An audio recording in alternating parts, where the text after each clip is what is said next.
Bum,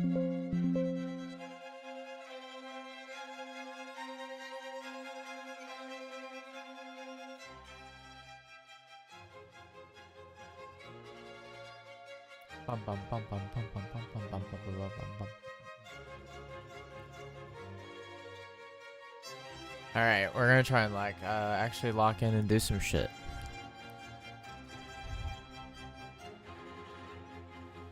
I've been having a panic attack for the past 6 months, each day getting worse. Not actually, I shouldn't say that. I haven't been having a panic attack. I've been learning about AI, it's terrifying, and I haven't known where to start. We will get you 1 million views or you don't pay. And if you give me 15 Whoa, seconds, guy, you're ruining my spiel. First, we build a tailored... Get out of here, guy. Okay. I want to start with my screen being black because I want to start from 0. I want to I want to explain what I've been doing over the past couple months. The sense of like profound philosophy that I now feel for some reason. I don't know if this is just a trend or a fad, but this is one of the ones that feels positive, so I'm going to try and lean into it the best that I can. So, over the past few months, let me do a few things here.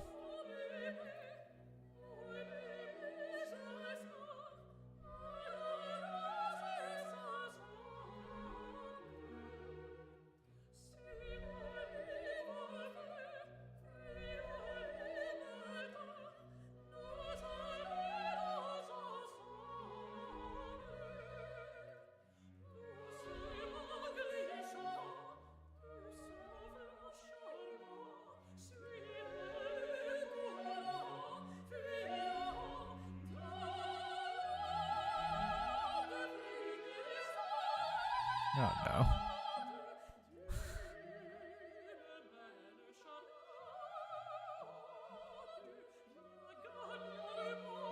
Oh, that's all. Okay, pause, champ.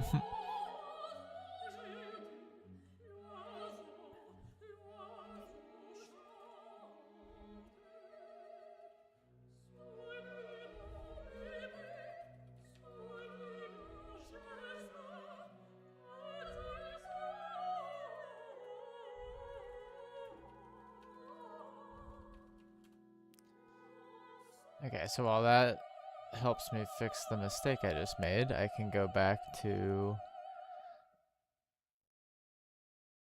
Well, I guess we could do this.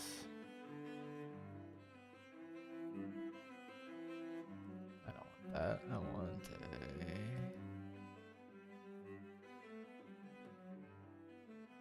a... Aha!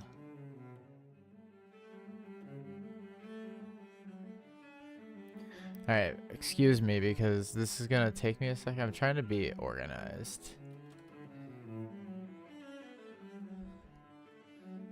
Okay.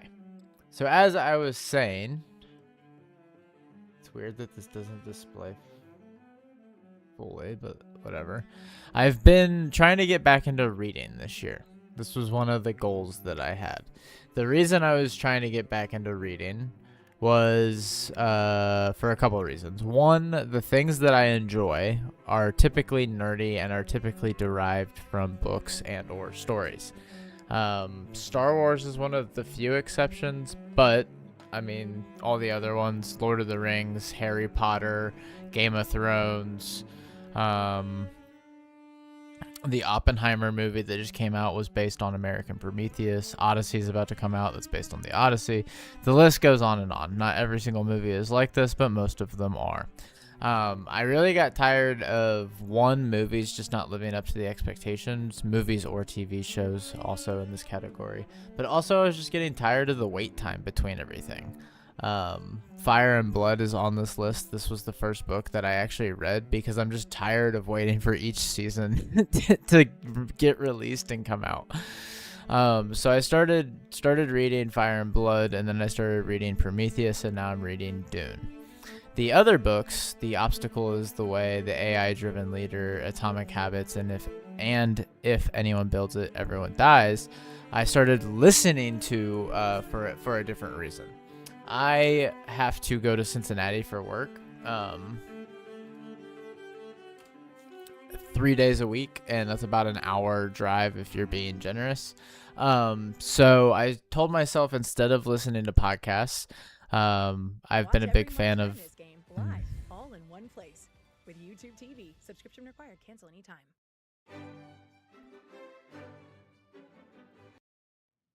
I've been a big fan of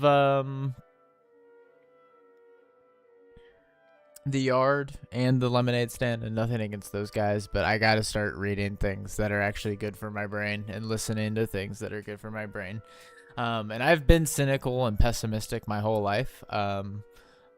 Not depressed, not like the world sucks, there's no hope, but I'm realistic. I can see how things are and how things are the way they are, why things are the way they are, and how things will probably never change being the way that they are, just from pure human nature and the way things are, and way that, you know, like way people act, way people, you know, carry themselves.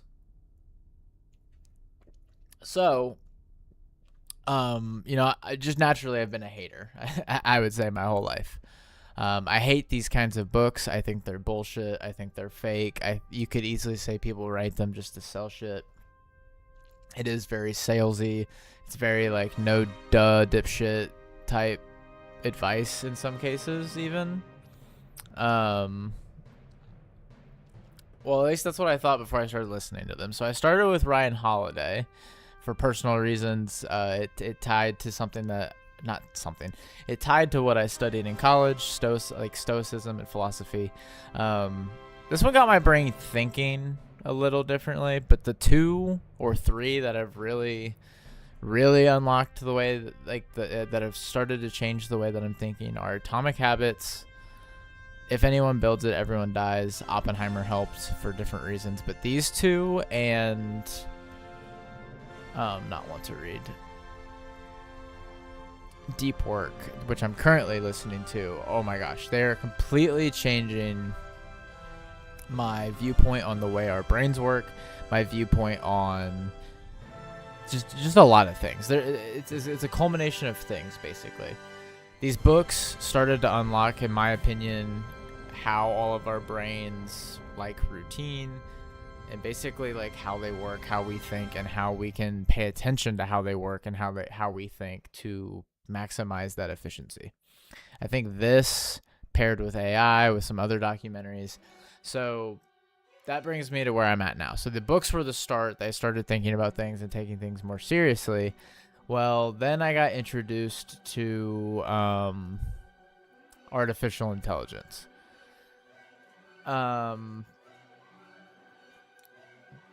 Basically, my timeline is that I got introduced to AI at work. We want to look up.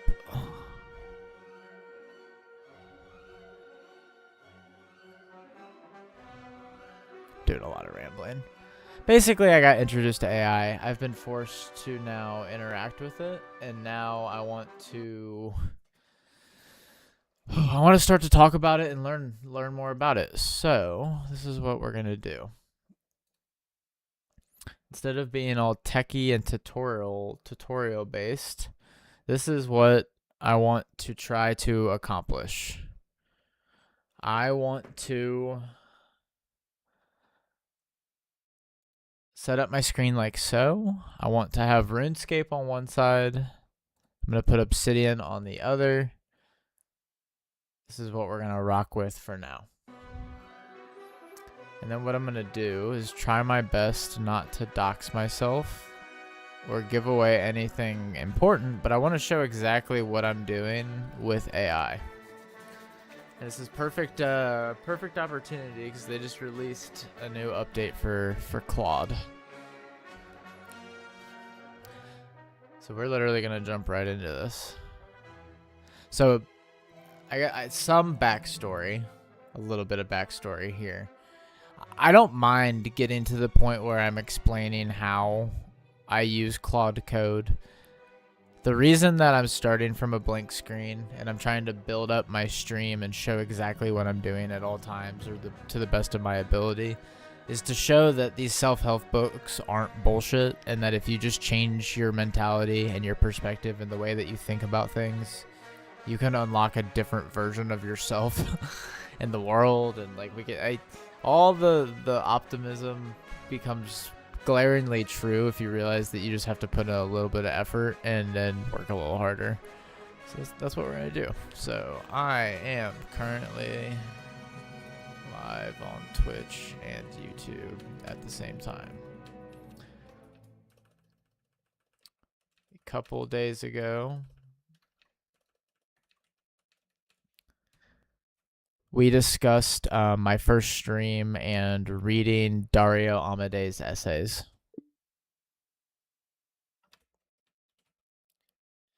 Can you remind me what we discussed? I want to do a couple things real quick.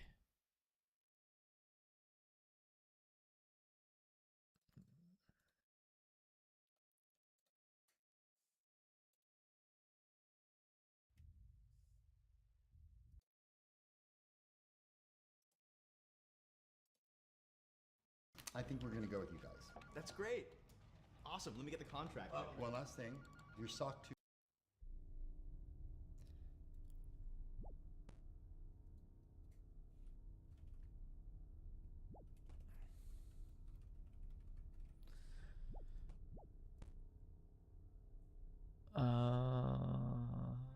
Should be that one.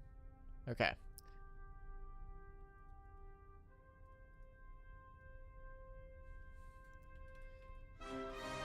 Did we take note of the links to his essays?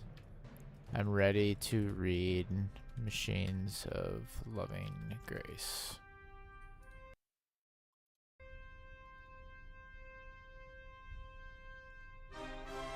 Okay, so what I'm going to try and do is hide when it responds, and then I'll pull it back up. Literally just because I don't want to dox myself or anything.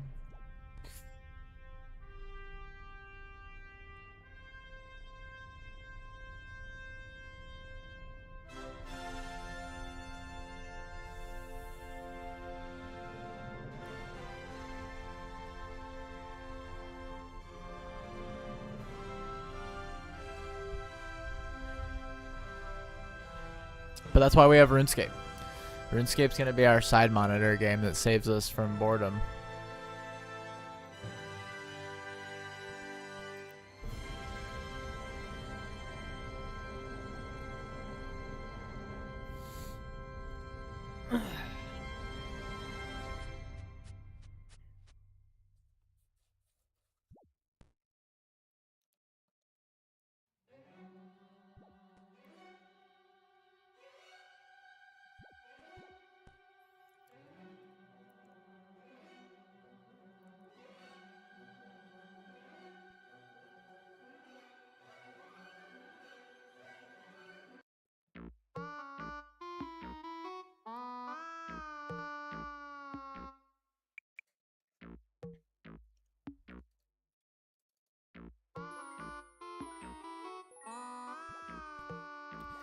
All right, Claude, come on.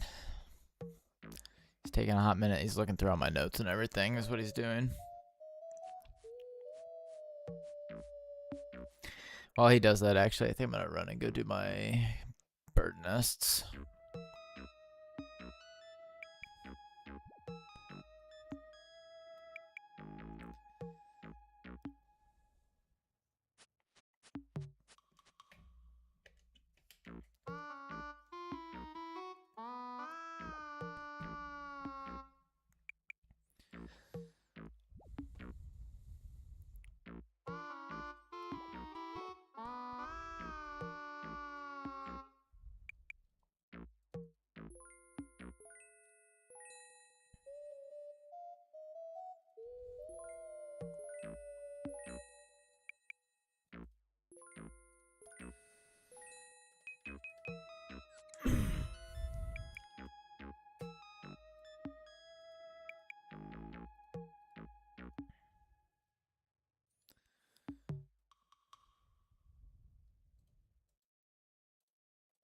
Imagine never brushing your retainer again.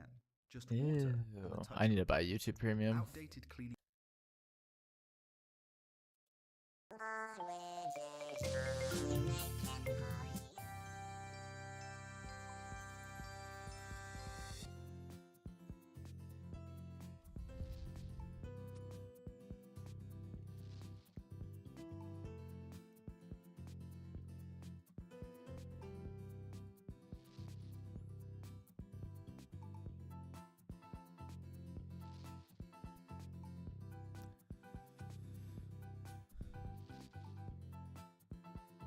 Okay, so I gotta pull up the essay.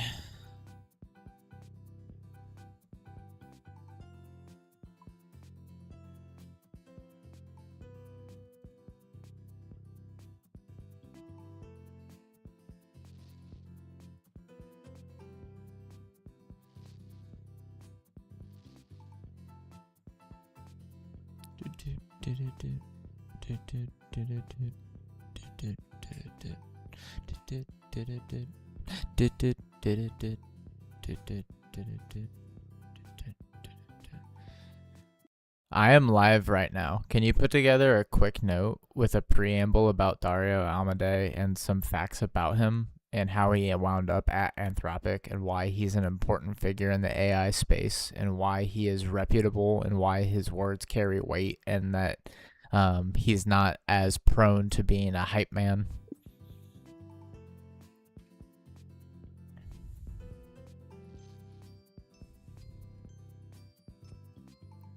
I want this note structured so that I can add to it while I'm reading Machines of Loving Grace.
Alright, so let's see here if I go to...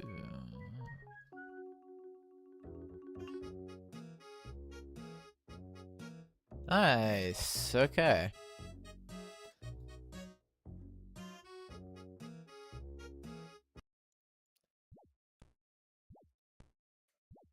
Dario Amodei. Who is this guy? Dario Amodei is the CEO and co-founder of Anthropic, the company that built Claude, the AI you're watching teach me to code right now, which hasn't happened yet. Spoiler alert, Claude. Jeez. He's one of the most credible voices in AI, and unlike a lot of tech CEOs, he is not trying to sell you on hype. He's trying to warn you and inspire you at the same time. His background: he is a PhD in computational neuroscience from Princeton, not a business guy who stumbled into AI, a scientist who spent years studying how biological neural networks actually work before touching artificial ones. The VP of research at OpenAI, He was one of the senior research leaders that were there during the critical years when GPT-2 and GPT-3 were being developed. GPT-2 and GPT-3 were being developed. When did GPT-2 and GPT-3 officially release to the public?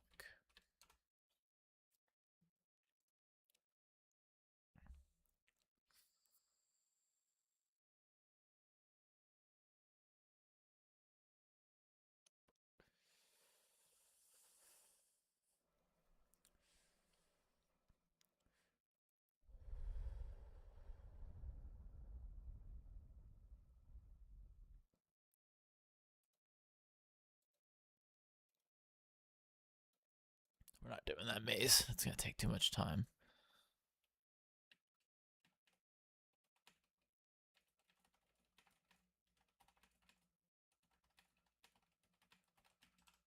I think that's correct. I need to be better about talking out loud. I believe GPT 3.5, if I remember correctly.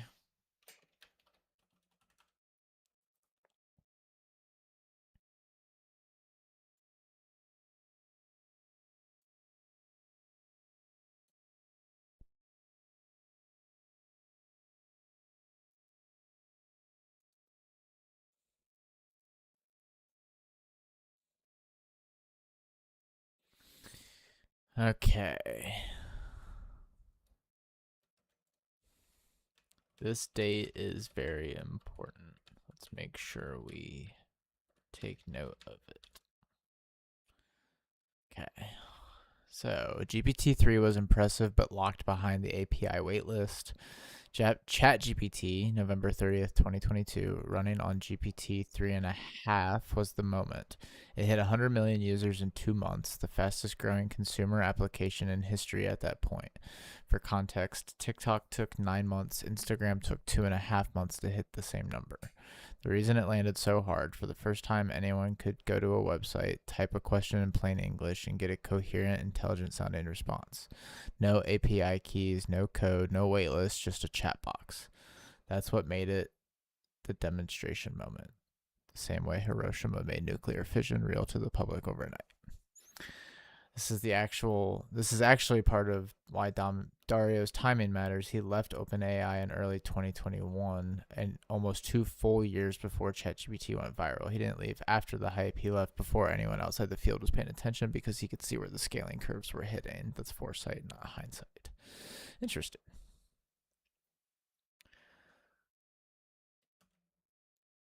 So let's go here.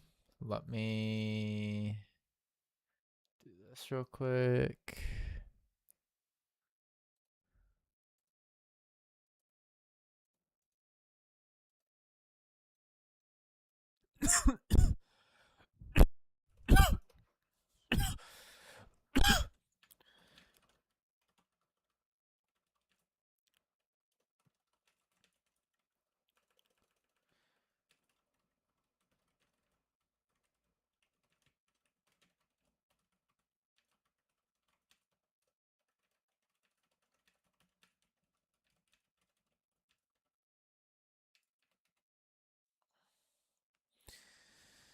Okay, so he was in the room when the foundational decisions about large language models were being made.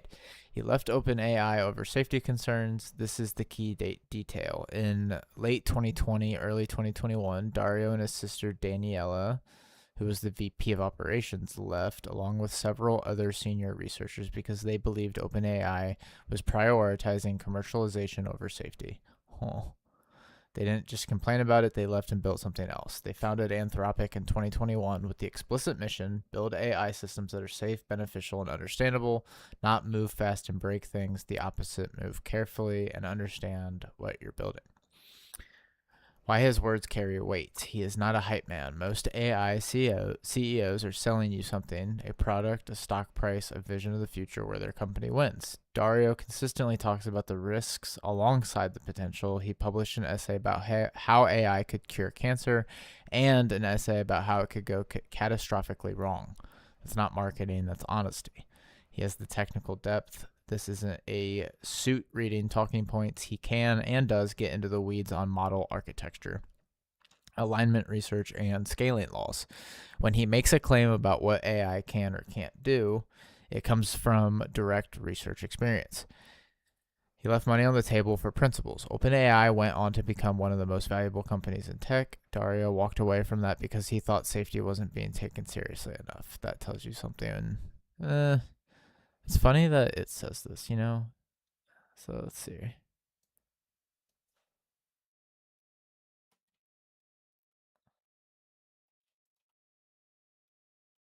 In the preamble, you say that.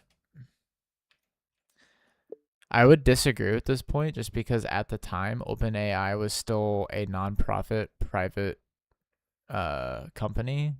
And although he probably had stock in it and that was his value, now Anthropic is worth money. And so he does have motivation to hype things up to try to make income.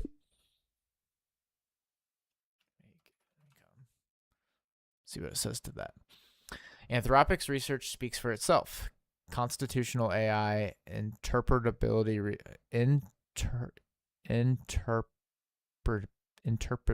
research, honest and harmless AI. These aren't buzzwords. They're published research papers that other labs cite and build on. He's been right about the trajectory and early interview. This is the part that scares me, is even if he does have incentive to make money and stuff, and same with Sam Altman, because I don't like Sam Altman that much either. But they are consistently right, and what they've been saying more recently is what's making me want to stream and show people this as often as possible. Because I do think that they're telling the truth, and I think the shit is going to come like a freight train coming down a mountain.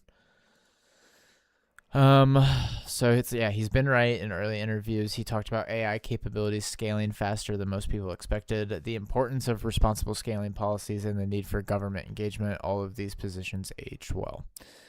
I'm going to read Machines of Loving Grace, Dario's optimistic case, what happens if AI development goes right. He walks through health, science, economics, governance, not with blind optimism, but with careful hope of someone who understands both the potential and the risks. The title comes from a Richard Brautigan poem about technology serving humanity.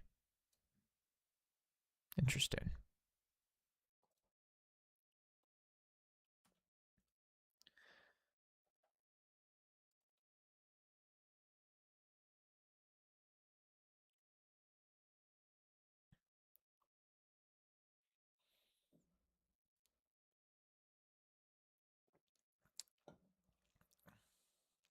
The note now acknowledges both sides. He left over real safety concerns, but Anthropic is now a massively valuable company. He absolutely has financial motivation to be optimistic about AI. More honest framing.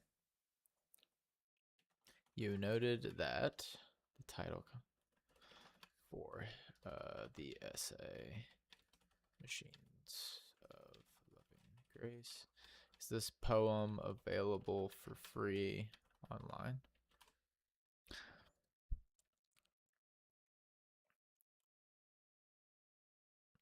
Curious what this poem is.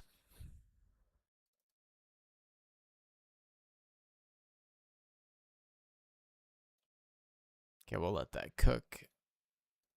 Ah!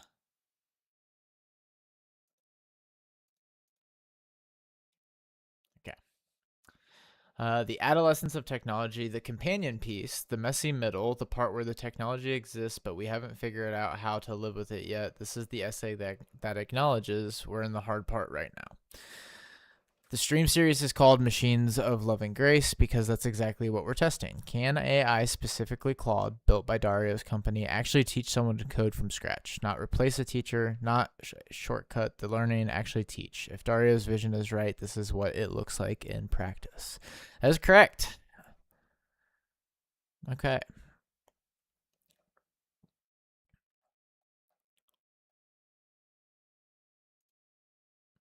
So let's see here. Oh, It's a very short poem, only 99 words, 3 stanzas, written in 1967 by Richard Brautigan. I like to think, and the sooner the better, of a cybernetic meadow where mammals and computers live together in mutually programming harmony like pure water touching clear sky. I like to think, right now please, of a cybernetic forest filled with pines and electronics where deer stroll peacefully past computers as if they were flowers with spinning blossoms. I like to think, it has to be, of a cybernetic ecology where we are free of our labors and joined back to nature, return to our mammal brothers and sisters, and all watched over by machines of loving grace. I like to think of a cybernetic ecology where we are free of our labors and joined back to nature, return to our mammal brothers and sisters. Oh my gosh, what? In 1967 he wrote this?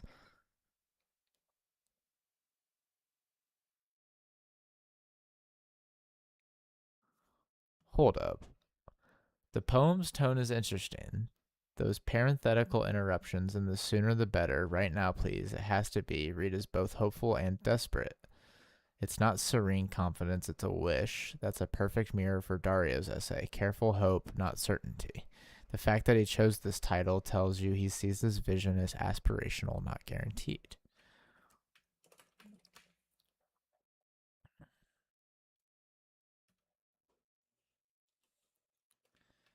I really love this poem. Can we save it in our vault/bookcase? What was Broderson's inspiration for writing this piece? I find it quite intriguing that he wrote this in 1967. I relate very, very, very much to this poem.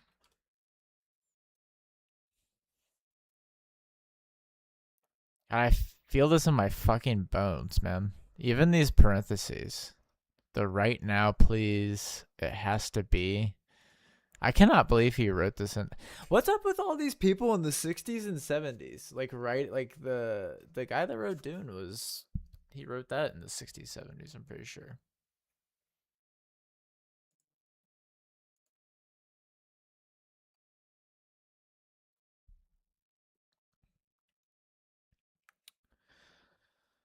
Okay, let me pull up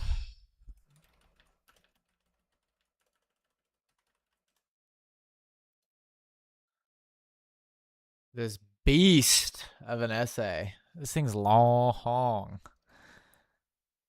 Let's see what Claude says about this poem first.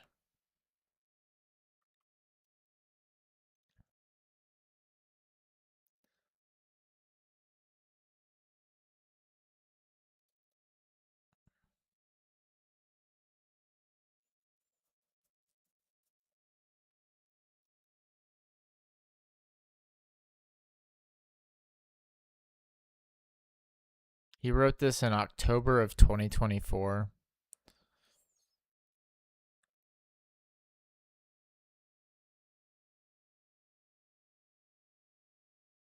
I wonder how many days ago that it was.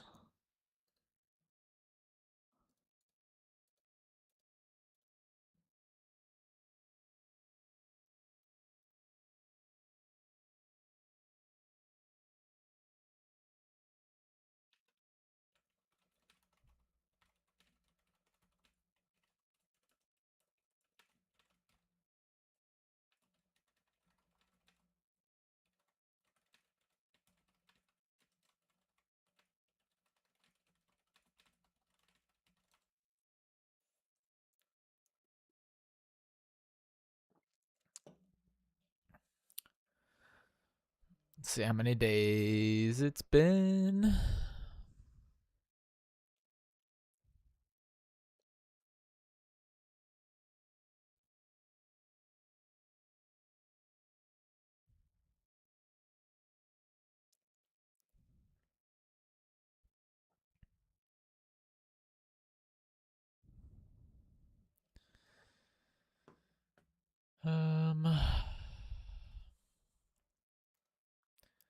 I want to take note of this here. Days between machines of loving grace. 3/13/2026. So I hit the number lock.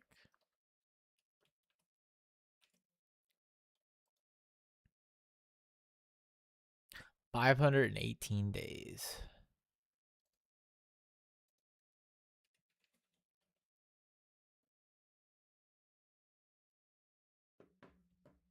Okay.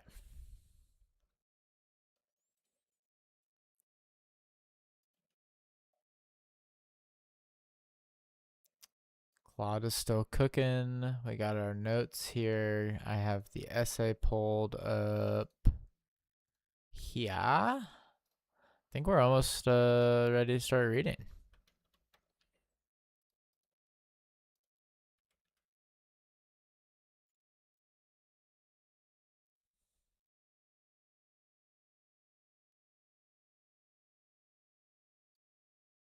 All right, here we go. The collision that created this poem. Brotagen was a counterculture poet. Nature, freedom, escape from industrial capitalism. Caltech invited him as a poet in residence in January of 1967. So you've got a guy who represents the hippie dream of returning to nature, dropped into one of the most advanced tech institutions on Earth. He didn't reject what he saw. He imagined it serving the values he already held. The cultural moment. The summer of love was months away. Hippies were dreaming of nature and freedom. Computer scientists at Caltech and MIT were building the foundations of the internet. Brotagen sat at that intersection and asked, what if both sides got what they wanted? The word cybernetic, he used it 3 times, meadow-forest ecology. Cybernetics was the hot science of the era. The study of feedback loops and the self-regulation of both machines and living organisms. He wasn't throwing around a buzzword. It was the framework for imagining machines and nature as one unified system. The real legacy, in the 1970s, a hippie hacker group in Berkeley literally named themselves Loving Grace Cybernetics after this poem.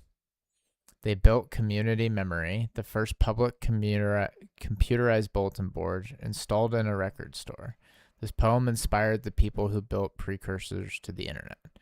Brotagen himself grew up in extreme poverty in the Pacific Northwest, moved to San Francisco at 21. His novel Trout Fishing in America sold 4 million copies. Critics called him the voice of the counterculture. After the movement faded, he withdrew from public life and died by suicide in 1984 at 49. Jeez. The reason this poem hit so hard in 2026 is that Brotagen wrote it before any of this existed. No internet, no PCs, no AI, and yet every line maps to something real today.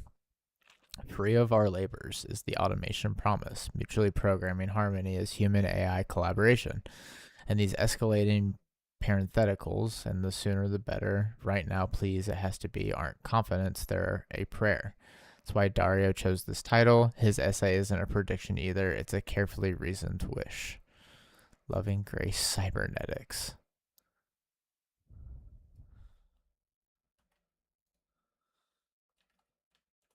I love the history.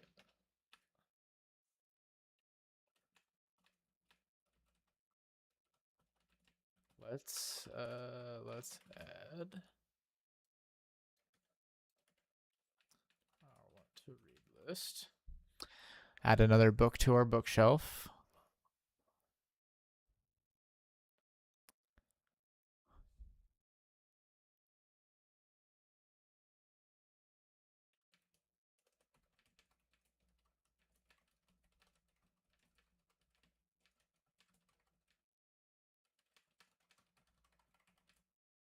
I relate a lot with the vision here. I think AI could finally be the reason that this vision is fulfilled. I'm about to start reading Machines of Loving Grace. Is there anything else I should know or read or prepare before I read it?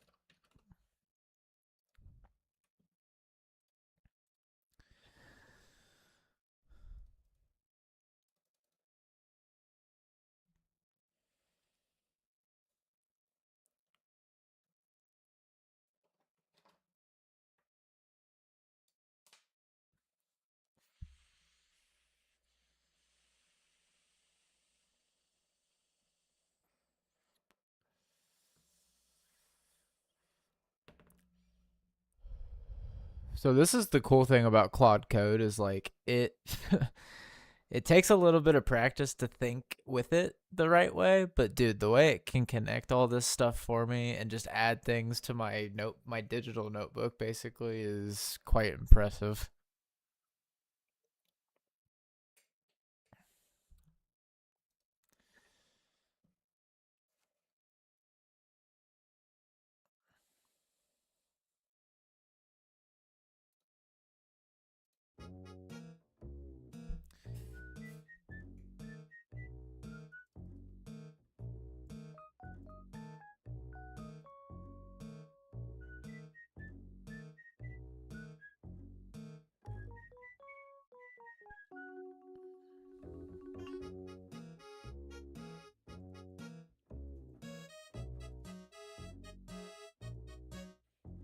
Bum bum bum bum bum bum bum bum bum bum.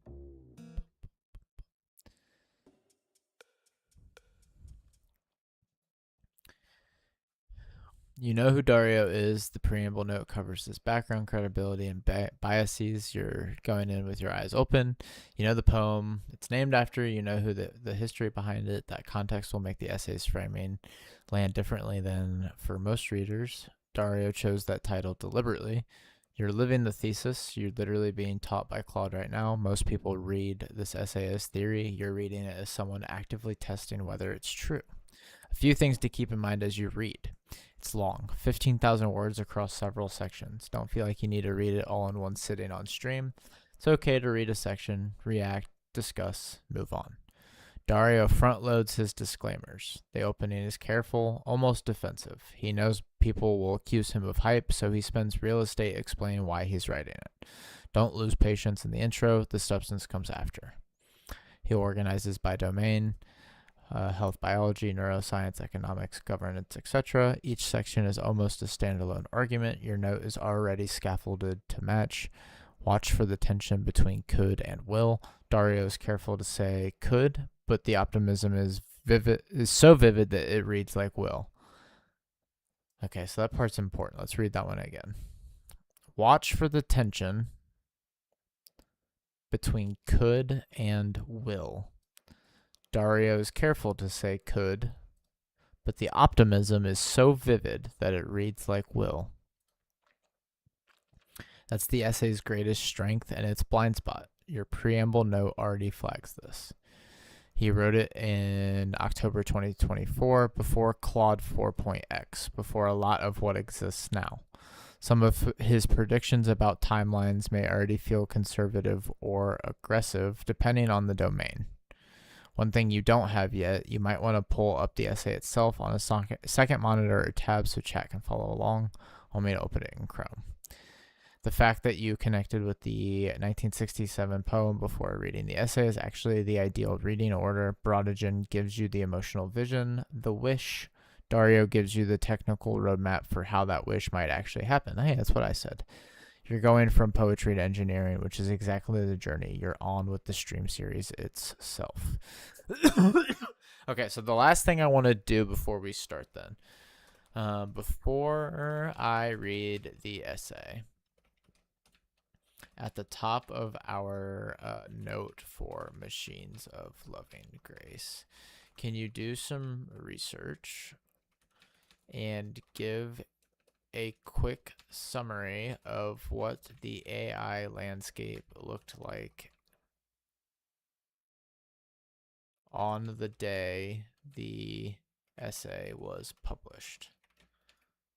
Give me the most up-to-date model release for Anthropic, OpenAI, Google,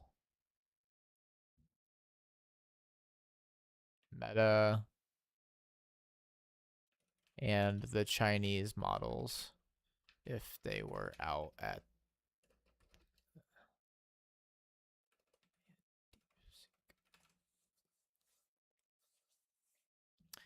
because I think that context will be important too, is knowing like what the capabilities were and when.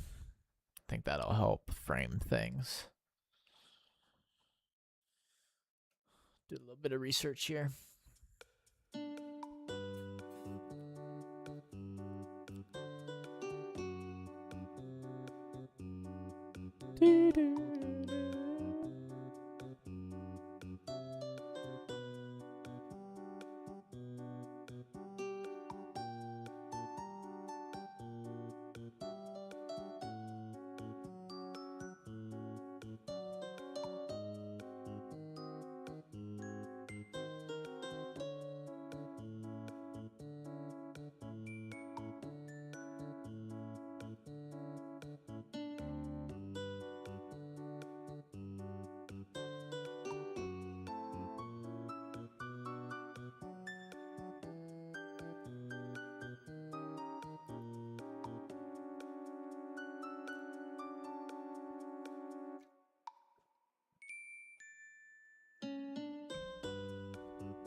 So our note should be ready to add to here in a second. Beautiful.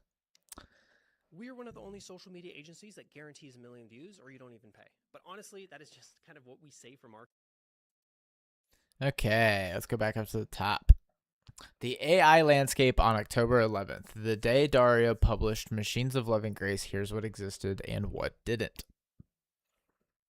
Anthropic was currently at Claude 3.5 Sonnet, a mid-tier model that outperformed their flagship 3 Opus, no Claude Code. OpenAI had just released O1 in September. This was the first reasoning model, thinks before answering. Gemini was at 1.5, Meta was at Llama, and DeepSeek was at V2. So we did have open source. So what didn't exist, no Claude Code, no GPT-5, no GPT-4 either, right? These were 3. No, okay, 4.0 was the main workhorse. So this is 4.0 era. So ChatGPT was definitely big dog on campus when he released this too. So this wasn't even like, okay, so this is good context. No co-work, no computer use. Okay, this is really good context.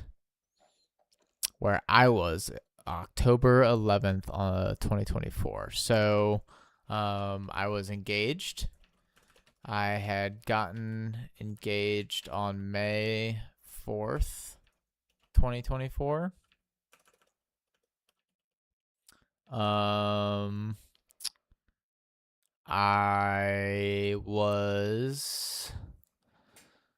getting my timelines mixed up. I was definitely in the digital role, October of 24.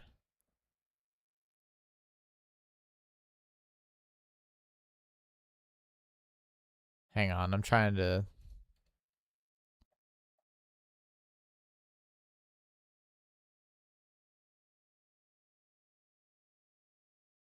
Okay. Was beginning to lead the AI hub at work.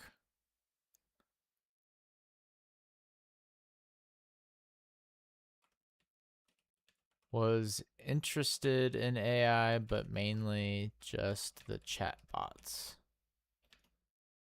Did not understand automation or automation tools. So this is about the era where like AI was getting capable, but it wasn't good at code. So I feel like if you weren't a programmer, it was really hard to fully take advantage of the tools across like apps and connections and that kind of thing. Okay, so let's get into this monster. I think and talk a lot about the risks of powerful AI. The company I'm the CEO of, Anthropic, does a lot of research on how to reduce these risks. Because of this, people sometimes draw the conclusion that I'm a pessimist or doomer who thinks AI will mostly be bad or dangerous. I don't think that at all. In fact, one of my main reasons for focusing on risks is that they are the only thing standing between us and what I see as a fundamentally positive future. I think that most people are underestimating just how radical the upside of AI could be, just as I think most people are underestimating how bad the risks could be. In this essay, I try to sketch out what that upside might look like, what a world with powerful AI might look like if everything goes right. Of course, no one can know the future with any certainty or precision, and the effects of powerful AI are likely to be even more unpredictable than past technological changes. So all of this is unavoidably going to consist of guesses. I don't understand how the general public is not paying attention to how the CEO of these companies. No one can know the future with any certainty. The effects of powerful AI are likely to be even more unpredictable than past technological changes. I am aiming for at least educated and useful guesses, which capture the flavor of what will happen even if most details end up being wrong. I'm including lots of details mainly because I think a concrete vision does more to advance discussion than a highly hedged and abstract one. First, however, I wanted to briefly explain why I and Anthropic haven't talked that much about powerful AI's upsides, and why we'll probably continue, overall, to talk a lot about risks. In particular, I've made this choice out of a desire to maximize leverage. The basic development of AI technology, and many, not all, of its benefits seems inevitable, unless the risks derail everything, and is fundamentally driven by powerful market forces. On the other hand, the risks are not predetermined, and our actions can greatly change their likelihood.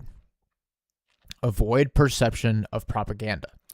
AI companies talking about all the amazing benefits of AI can come off like propagandists, or as if they're attempting to distract from the downsides. I also think that as a matter of principle, it's bad for your soul to spend too much of your time talking your book. I've never heard this phrase. So again, I want to show you why AI is awesome. What does this phrase mean? What are its origins? As long as you're curious and you have the time and you have the money, this thing is an infinite knowledge well.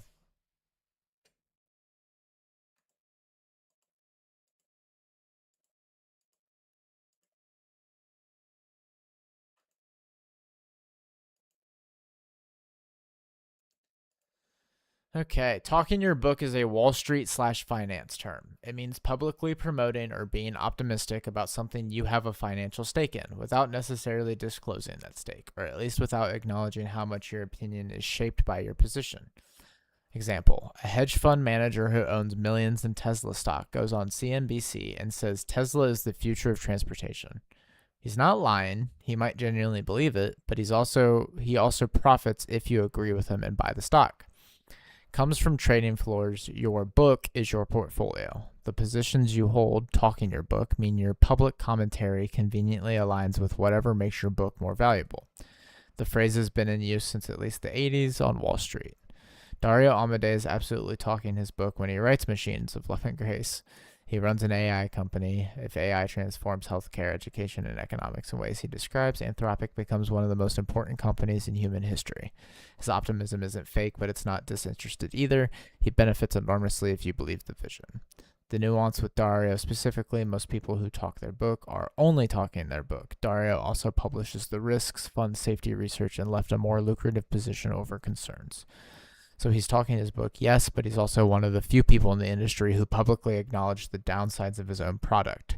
That's what makes him more credible than most, even if it doesn't make him neutral. Okay, interesting. Avoid grandiosity. I think I know what this means, but what is the definition of... And you might be asking why I always go to Claude Code, and I'll show this later, but the reason I'm not typing this into Google is because you have to think about every interaction is data. Every interaction is a connection, it's a routine, it's a habit, it's a buzzword, it's a keyword, it's something. And so if you do it in Google and then you do one in ChatGPT, the more fragmented your own data is, the harder it's going to be to wrangle and use. So I try to keep all of my note-taking, my questions, the best I can in my Claude Code sessions so that they are all tied back to my Obsidian Vault. That's my idea. I don't know if that's like 100%. We'll see. So grandiosity, an exaggerated sense of one's own importance, power, knowledge, or abilities. A belief that you or your work is more significant than it actually is. It carries a negative connotation. It's not confidence. It's inflated confidence. Someone who is grandiose doesn't just think you're good at something. They think they're exceptional, world-changing, or uniquely important in a way that isn't proportional to reality.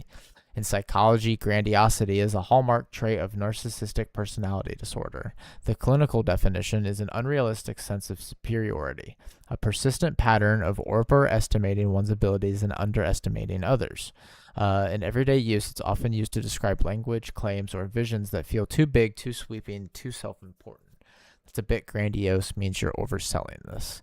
Why it might be relevant right now, Dario opens this essay by directly addressing this concern. He knows that a CEO writing about how AI will cure disease and poverty and transform governance sounds grandiose. That's why he front-loads disclaimers and hedges with could instead of will. He's aware of how it reads, whether that self-awareness is enough to offset the grandiosity as part of what you're evaluating. Okay. I am often turned off by the way many AI risk public figures, not to mention AI company leaders, talk about the post-AGI world as if it's their mission to single-handedly bring it about like a prophet leading their people to salvation. I think it's dangerous to view companies as unilaterally shaping the world and dangerous to view practical technological goals in essentially religious terms.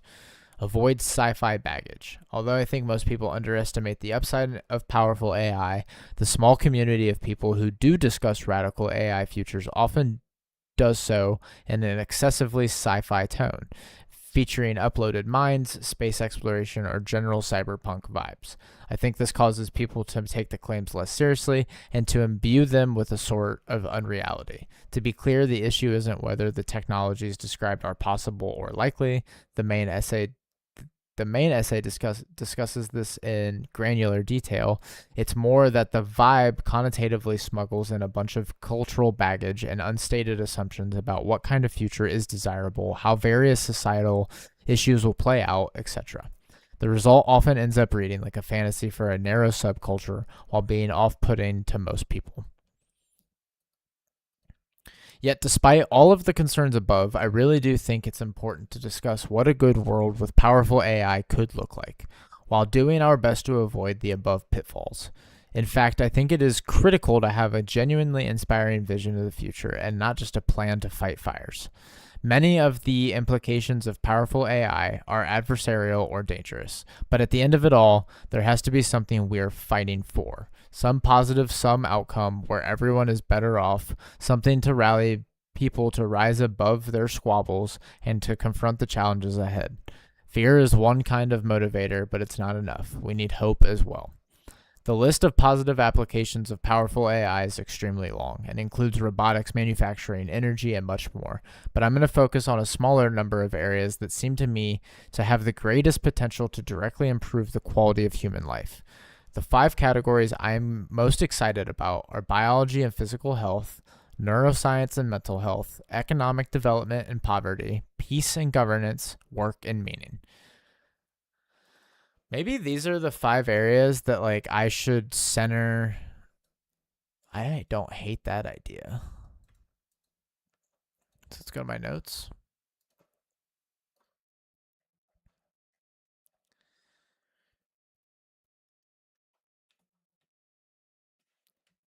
Thinking out loud, but maybe I take the 5 areas that he has listed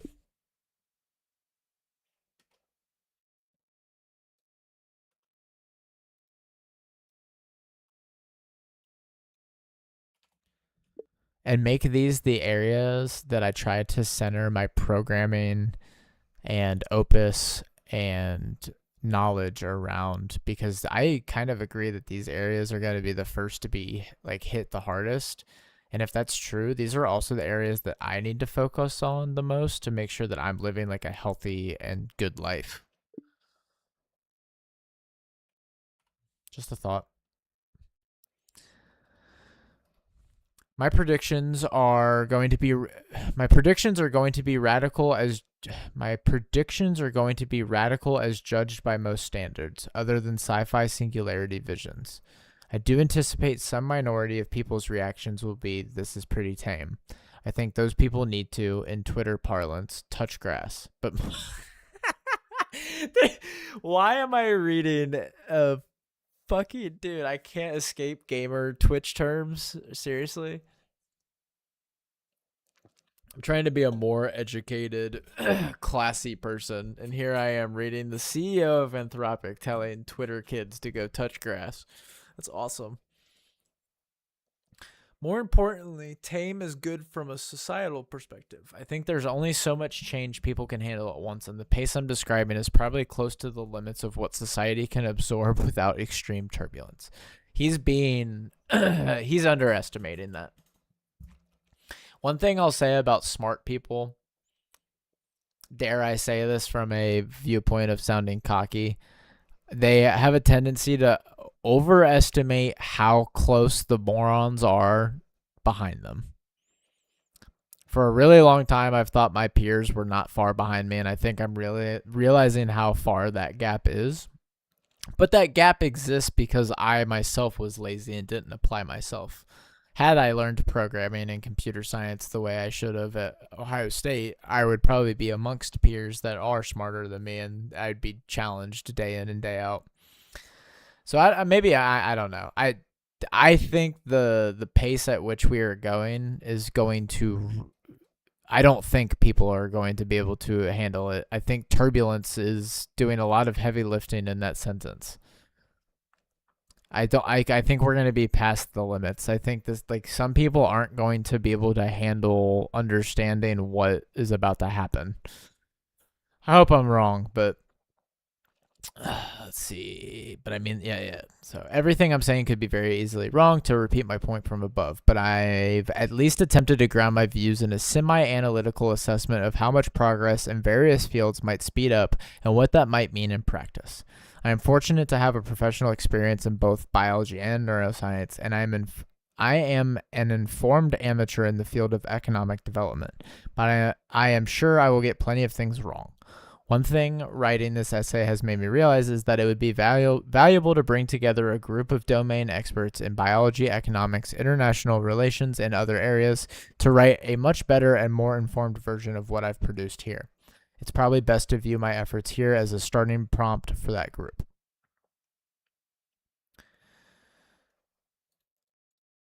I can't believe we live in a world where, like, this shit is just openly available to read, download, understand, and, like, myself included. Like, why are we squandering the internet and AI? It's insane to me. Okay. Basic assumptions and framework. To make this whole essay more precise and grounded, it's helpful to specify clearly what we mean by powerful AI. The threshold at which the 5 to 10 year clock starts counting, as well as laying out a framework for thinking about the effects of such AI once it's present. What powerful AI? I dislike the term AGI. I find AGI to be an imprecise term that has gathered a lot of sci-fi baggage and hype. I prefer powerful AI or expert level science and engineering, which get at what I mean without the hype. Okay, so he does not like the term AGI. So I disagree with him there. So let's go ahead and take a note of that.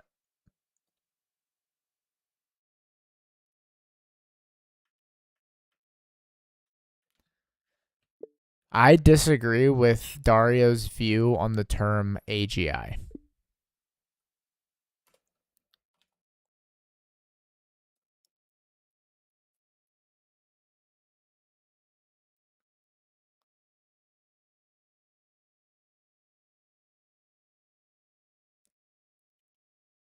I personally would argue that we have arrived at AGI.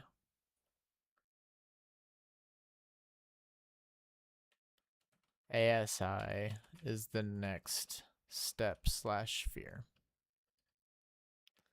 The middle ground, in my own definition / opinion,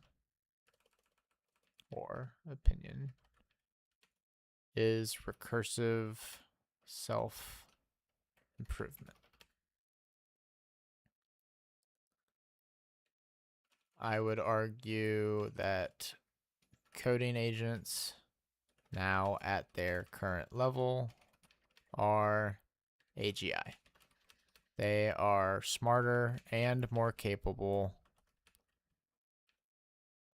than most of the people in my personal and professional life.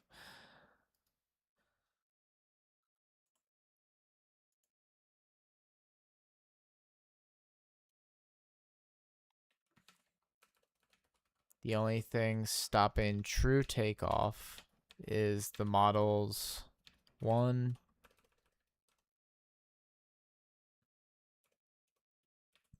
being able to understand and move around the world as we do, being able to learn and remember continuously.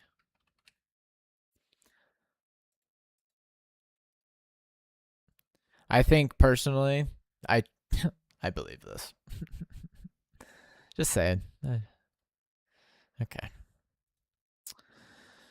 What powerful AI will look like and when or if it will arrive is a huge topic in itself. It's one that I've discussed publicly and could write a completely separate essay on. I probably will at some point. Obviously, many people are skeptical that powerful AI will be built soon, and some are skeptical that it will ever be built at all. I think it could come as early as 2026.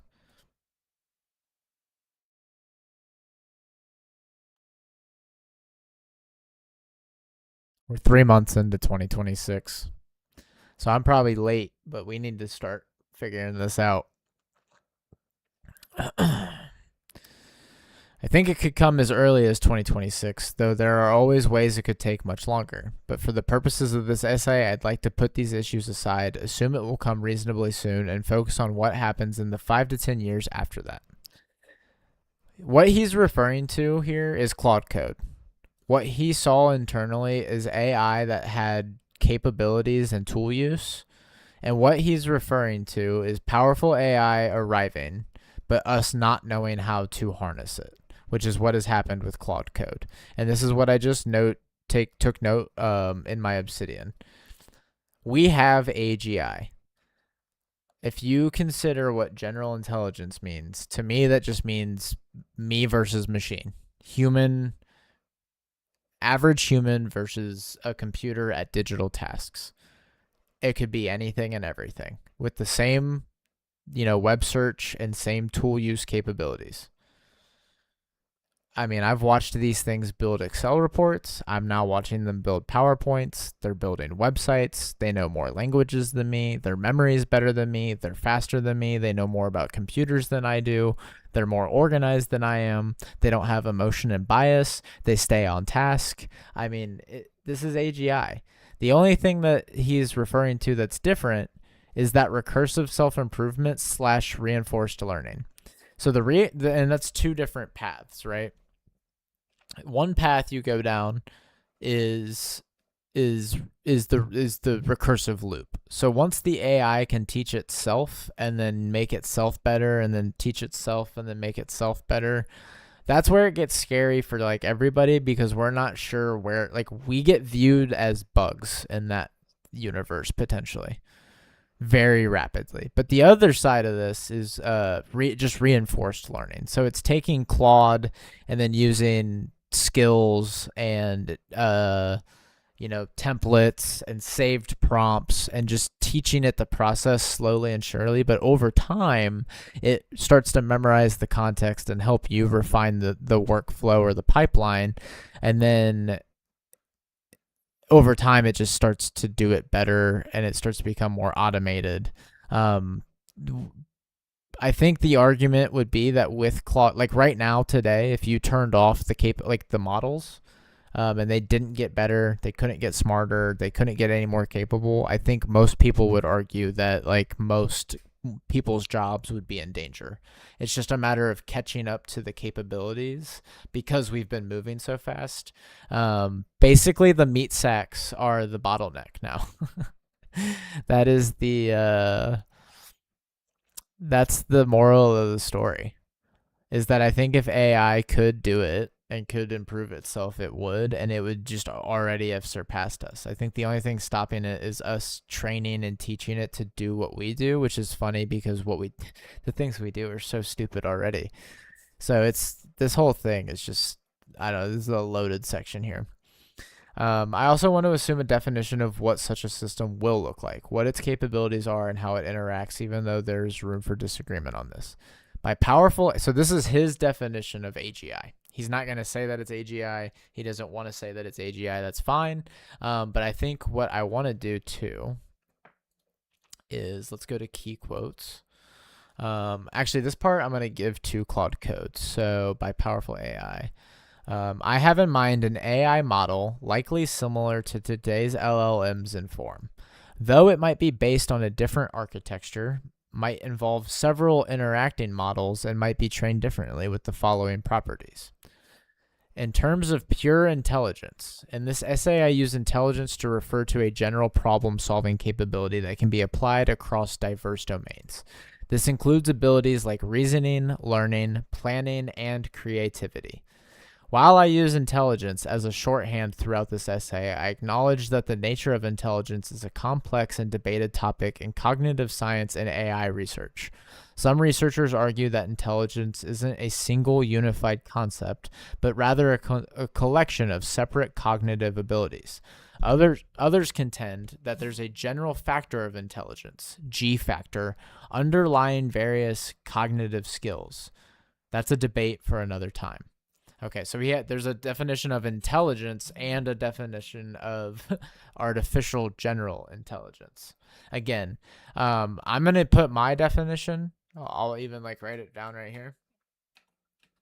Ryan's definition of intelligence. Context of AI. Any task that requires various skills, planning, creativity, and reasoning.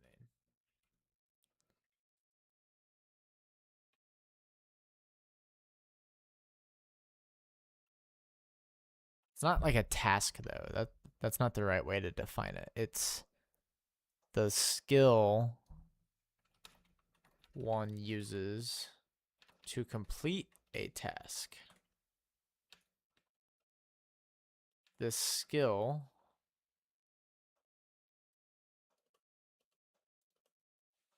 involves planning, creativity, critical thinking, attention to detail,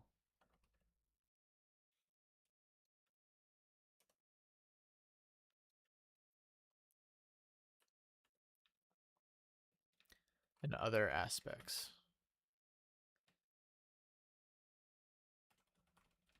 General intelligence is being able to chain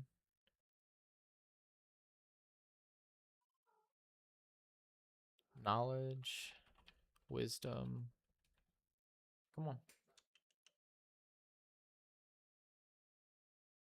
Come on.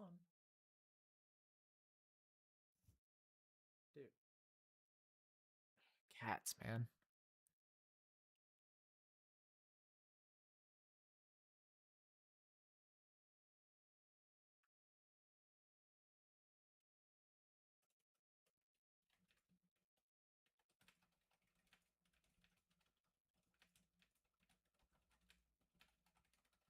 I think that's a pretty solid definition. The skill one uses to complete a task. The skill involves planning, creativity, critical thinking, attention to detail, and other aspects. General intelligence is being able to chain these aspects together in an efficient way to complete an objective. So I don't even know if it's I would say intelligence. So I think that this is where I'm getting hung up. I think I would say, this is what I would say. Intelligence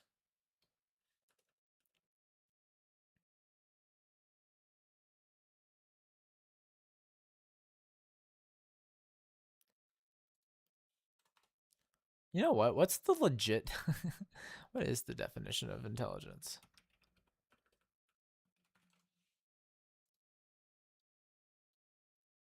Intelligent.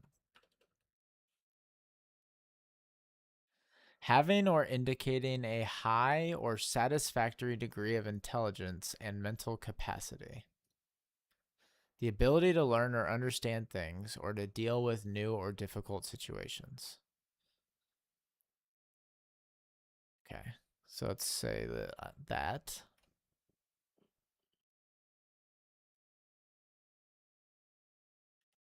The ability to learn or understand things, or to deal with new or difficult situations.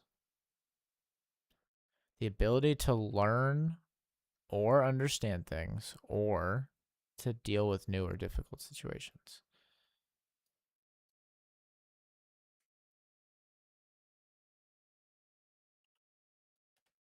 So then a general intelligence, one could argue, is being able to chain, not these aspects, but it would be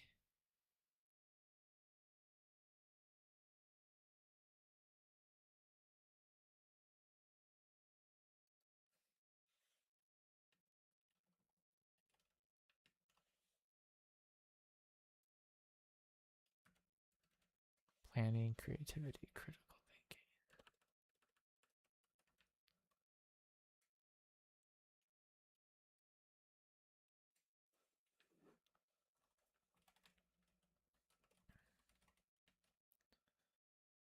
So general intelligence is being able to chain intelligence. And what I'm saying, I know we have the definition of intelligence, but here it's like more so like the tools at your disposal that you're using to be general. So it's planning, creativity, being smart, basically.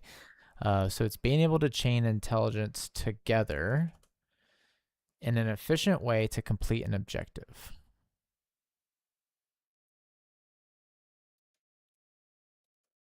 I would agree with that. Okay. So then what I want to do too, let's go back to the essay. Let's go to Claude Code.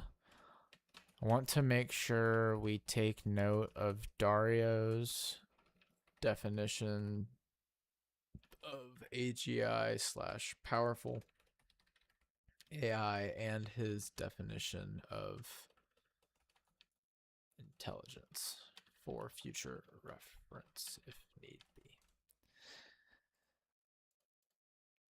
So we'll have it find and save that. We'll keep reading. So in addition to just being a smart thing you will talk to, it has all the interfaces available to a human working virtually, including text, audio, video, mouse and keyboard control, and internet access. It can engage in any actions, communications, or remote operations enabled by this interface, including taking actions on the internet, taking or giving directions to humans, ordering materials, directing experiments, watching videos, making videos, and so on. It does all of these tasks with, again, a skill exceeding that of the most capable humans in the world. There's not much there's not much in this one paragraph that is different from right now today. You can talk to it in all of these ways. It has internet and tool use. It can do all of these given the right set of APIs, skills, passwords, like whatever. I would argue it's not exceeding the most capable humans in the world. That is the only part it's lagging on. But with that said, it's probably a sophomore to senior level college student across the board, and that's better than most humans in America. Anyway, let's continue. It does not passively answer questions. Instead, it can be given tasks that take hours, days, or weeks to complete, and then goes off and just does them autonomously in the way a smart employee would, asking for clarification as necessary. Again, OpenClaw, I know, like, if it's already happening. So it's scary that he predicted 2026. The things he's saying, this is his version of powerful AI too. That's okay. It does not just passively answer questions. Instead, it can be given tasks. It does not have a physical embodiment. So I think this is where he starts to. It's interesting because I think when a lot of people talk about AI, they just genuinely wrap it into robotics. I find it interesting that Dario cuts it off and he's literally just talking about like the intelligence layer that's taking off from like a software like standpoint.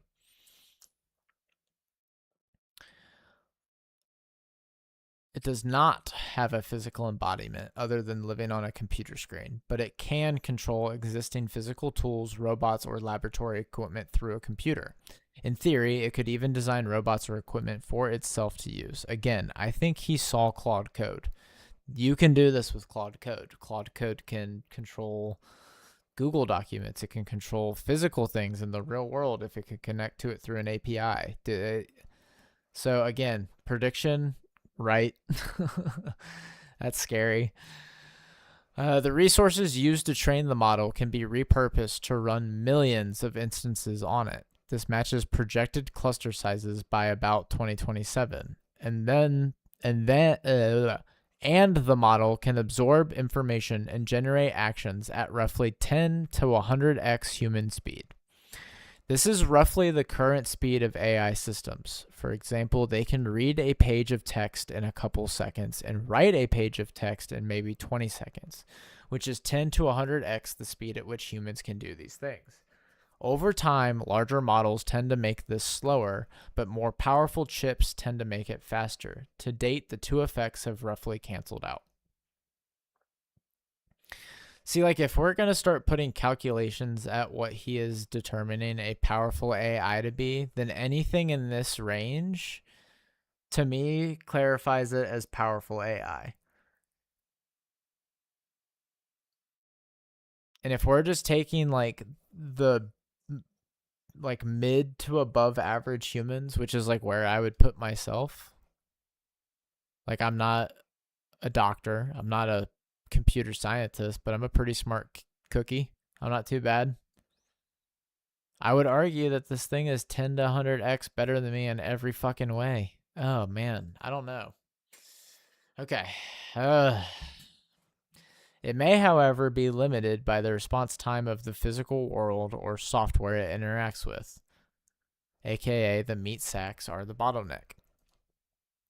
Each of these million copies can act independently on unrelated tasks, or if needed, can all work together in the same way humans would collaborate, perhaps with different subpopulations, fine-tuned to be especially good at particular tasks. It's funny because I just learned how to do this in Claude Code on my computer. Maybe not to this scale, not millions of instances, but this is agents. You can build custom agents. It just takes time. We could summarize this as a country of geniuses in a data center. Clearly, such an entity would be capable of solving very difficult problems very fast, but it is not trivial to figure out how fast. Two extreme positions could both seem false to me. First, you might think that the world would be instantly transformed on the scale of seconds or days. The singularity, there's a link here. Oh, so it's literally like the definition. The singularity, the technological singularity, is a hypothetical event in which technological growth accelerates beyond human control, producing unpredictable changes in human civilization. According to the most according to the most popular version of the singularity hypothesis, I.G. Good's intelligence explosion model of 1965, an upgradable intelligent agent could eventually enter a positive feedback loop of successive self-improvement cycles. More intelligent generations would appear more and more rapidly, causing an explosive increase in intelligence that accumulates in a powerful superintelligence far surpassing human intelligence. Some scientists, including Stephen Hawking, have expressed concern that artificial superintelligence could result in human extinction. The consequences of a technological singularity and its potential benefit or harm to the human species have been intensely debated. Prominent technologists and academics dispute the plausibility of a technological singularity and associated artificial intelligence explosion. One claim is that artificial intelligence growth is likely to run into decreasing returns instead of accelerating ones. Observe that in the history of technology, improvement in a particular area tends to follow an S-curve. It begins with an accelerating improvement, then levels off, continuing upward into a It begins with accelerating improvement, then levels off without continuing upward into a hyperbolic singularity. Okay. As superior intelligence builds on itself and solves every possible scientific, engineering, and operational task almost immediately, the problem with this is that there are real physical and practical limits. For example, around building hardware or conducting biological experiments. Even a new country of geniuses would hit up against these limits. Intelligence may be powerful, but it isn't magic fairy dust. Second, and conversely, you might believe that technological progress is saturated or rate limited by real world data or by social factors, and that better than human intelligence will add very little. This might seem like a straw man position, but very careful thinkers like Tyler Cohen and Matt, I'm not even going to try to say that one, have raised it as a serious concern, though I don't think they fully hold the view, and I don't think it is crazy. Second, and conversely, you might believe that technological progress is saturated or rate limited by real world data or by social factors, and that better than human intelligence will add very little. This seems equally implausible to me. I can think of hundreds of scientific or even social problems where a large group of really smart people would drastically speed up progress, especially if they aren't limited to analysis and can make things happen in the real world, which our postulated country of geniuses can, including by directing or assisting teams of humans. Okay.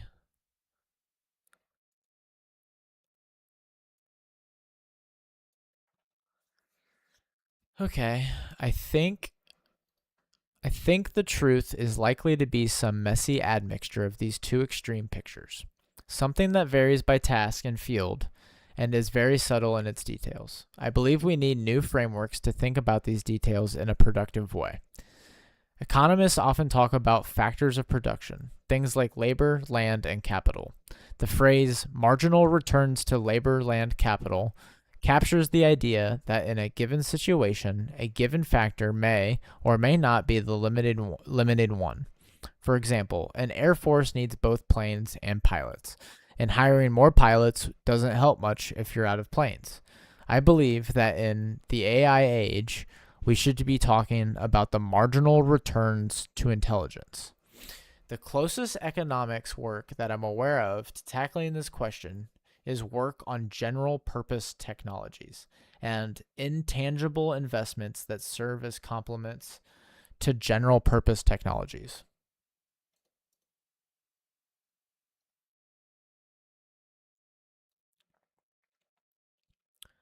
And trying to figure out what the other factors that are complementary to intelligence and that become limiting factors when intelligence is very high. We are not used to thinking in this way, to asking how much does being smarter help with this task on what timescale. But it seems like the right way to conceptualize a world with very powerful AI. My guess at a list of factors that limit or are complementary to intelligence includes speed of the outside world. Intelligent agents need to operate interactively in the world in order to accomplish things and also to learn. This learning can include temporary, in-context learning, or traditional training. Both will be rate limited by the physical world. But the world only moves so fast. Cells and animals run at a fixed speed, so experiments on them take a certain amount of time and may be irreducible. So this, I would love to hear his argument here for simulations. Because this is where Demis and Google are just, I feel like it gets scary. Because I would have agreed. I would have agreed that the speed of the outside world would have been a nice, gate. But if you just put everything into a digital sandbox and then do it that way with AI on top of it, oh man, it gets nutty. I mean, you're talking about millions of simulations that can then be actually analyzed in a reasonable amount of time. Now, to verify the data and the accuracy of such calculations, I don't know how that works, but I would say that this point is kind of useless. I don't think the outside world matters too much depending on the accuracy of your simulation and world building engines. And maybe those aren't there yet, and that's part of the argument, but I can't imagine that they're too far behind.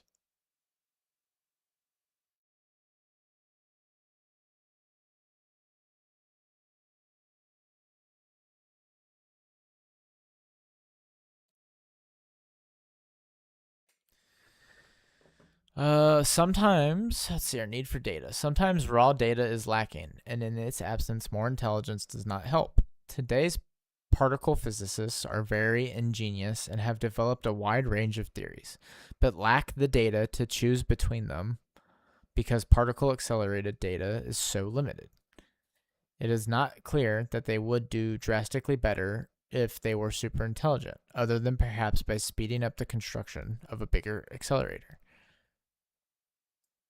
I think this is also silly. I mean, it's not the need for data, it's the need for the tools to get the data that we can't get yet. So this is more like a construction issue, would be my argument. Is like, you're going to have to build the bigger fucking accelerator, or you're going to have to build the new drill to get the new resource to build the new thing that we didn't know existed now because of AI.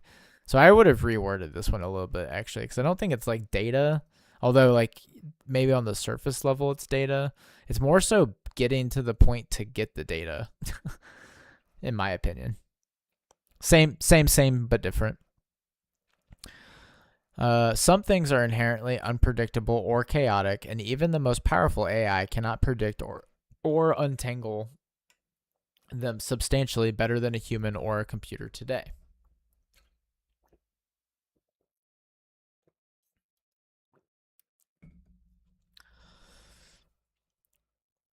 For example, even incredibly powerful AI could predict only marginally further ahead in a chaotic system, such as the three-body problem, as compared to today's humans and computers.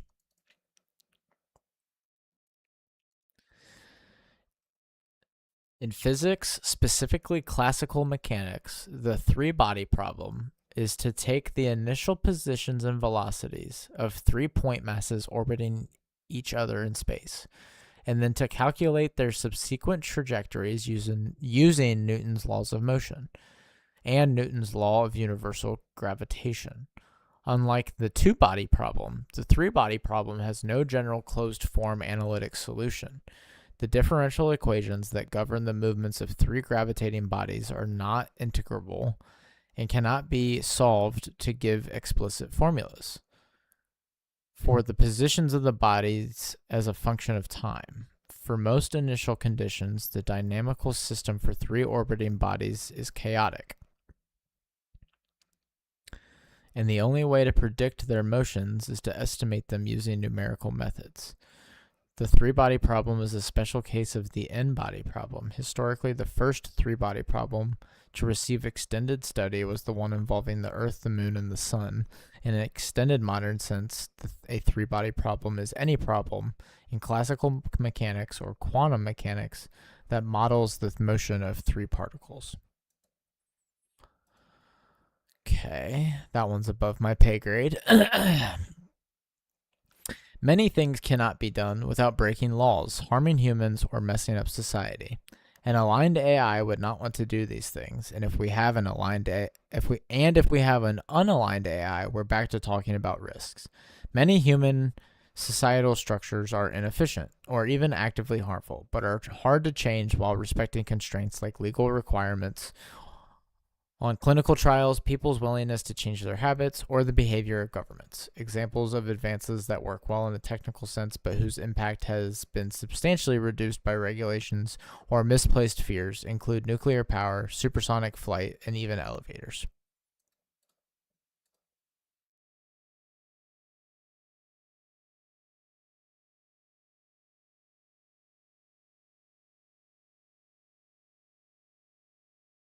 Huh. I didn't know that this was like a real thing. Physical laws. This is a starker version. There are certain physical laws that appear to be unbreakable. It's not possible to travel faster than light. Pudding does not unstir. Wait, what?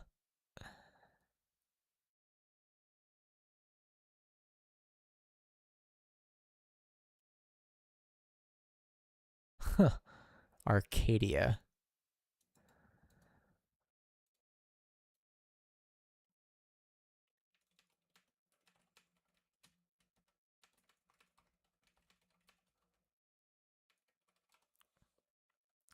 Interesting.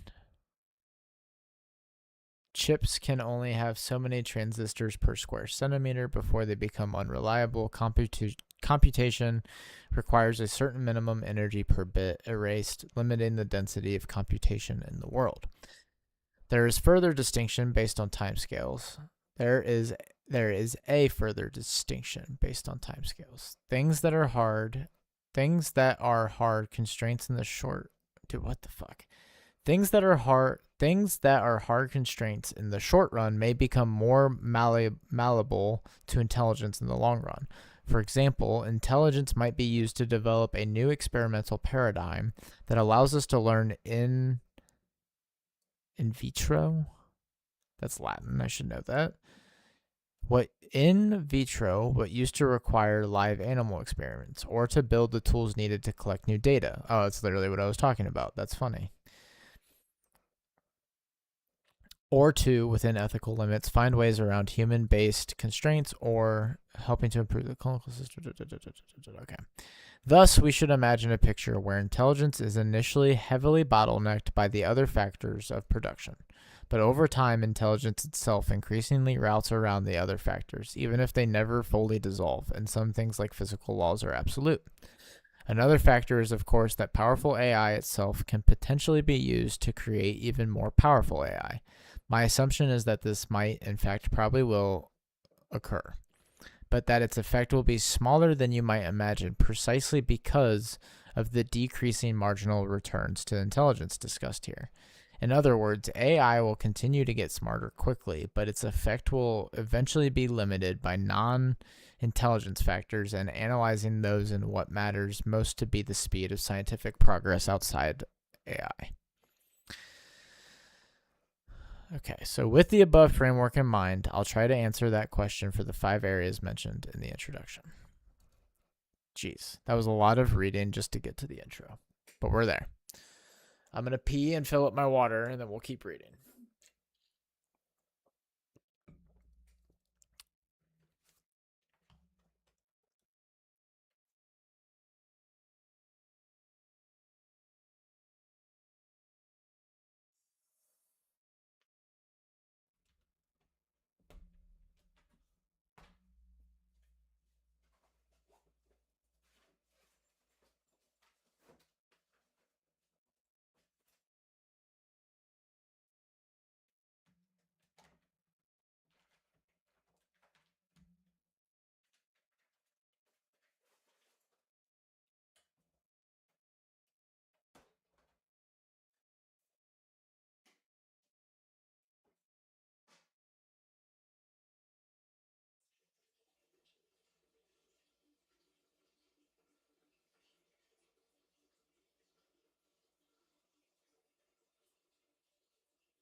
All right.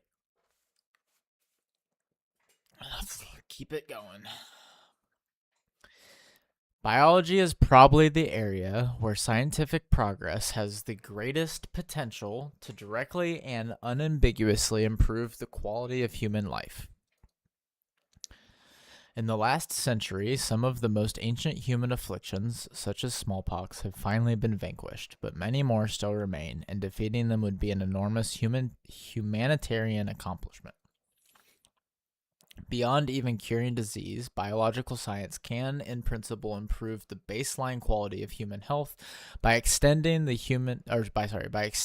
healthy human lifespan, increasing control and freedom over our own biological processes, and addressing everyday problems that we currently think of as immutable parts of the human condition. In the limiting factors language of the previous section, the main challenges with directly applying intelligence to biology are data, the speed of the physical world, and intrinsic complexity. In fact, all three are related to each other. Human constraints also play a role at a later stage when clinical trials are involved. Let's take these one by one. Experiments on cells, animals, and even chemical processes are limited by the speed of the physical world. Many biological protocols involve culturing bacteria or other cells or simply waiting for chemical reactions to occur, and this can sometimes take days or even weeks with no obvious way to speed it up. Animal experiments can take months or more, and human experiments often take years or even decades for long-term outcome studies. Somewhat related to this, data is often lacking, not so much in quantity, but quality. There's always a dearth. I've never seen this word.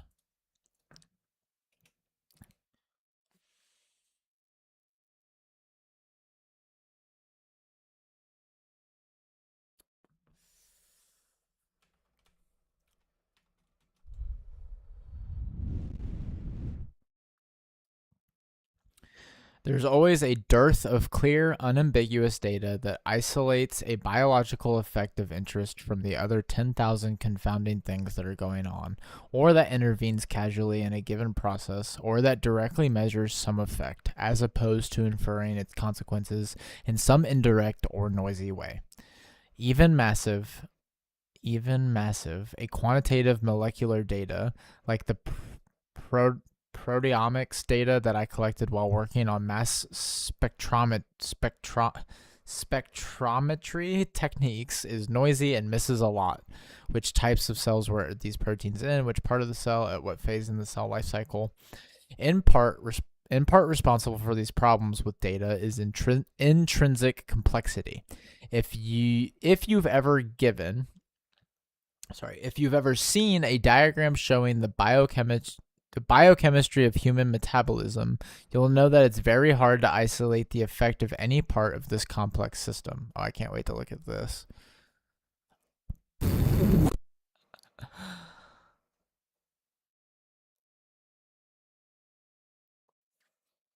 Hey, figure that one out. Sheesh. Good God. Okay. And even harder to intervene on the system in a precise or predictable way. And finally, beyond just the intrinsic time that it takes to run an experiment on humans, actual clinical trials involve a lot of bureaucracy and regulatory requirements that, in the opinion of many people, including me, add unnecessary additional time and delay progress. Given all of this, many biologists have long been skeptical of the value of AI and big data, more generally in biology. Historically, mathematicians, computer scientists, and physicists who have applied their skills to biology over the last 30 years have been quite successful, but have not had the truly transformative impact initially hoped for.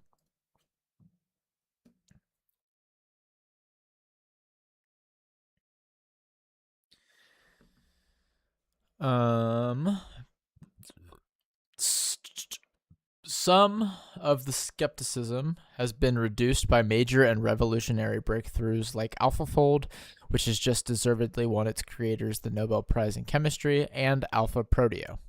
These achievements have been an inspiration to me and perhaps the most powerful existing example of AI being used in. I completely agree. I want to watch these documentaries live on stream once they come up, not a little bit more organically, and we're a little bit more into the thick of things.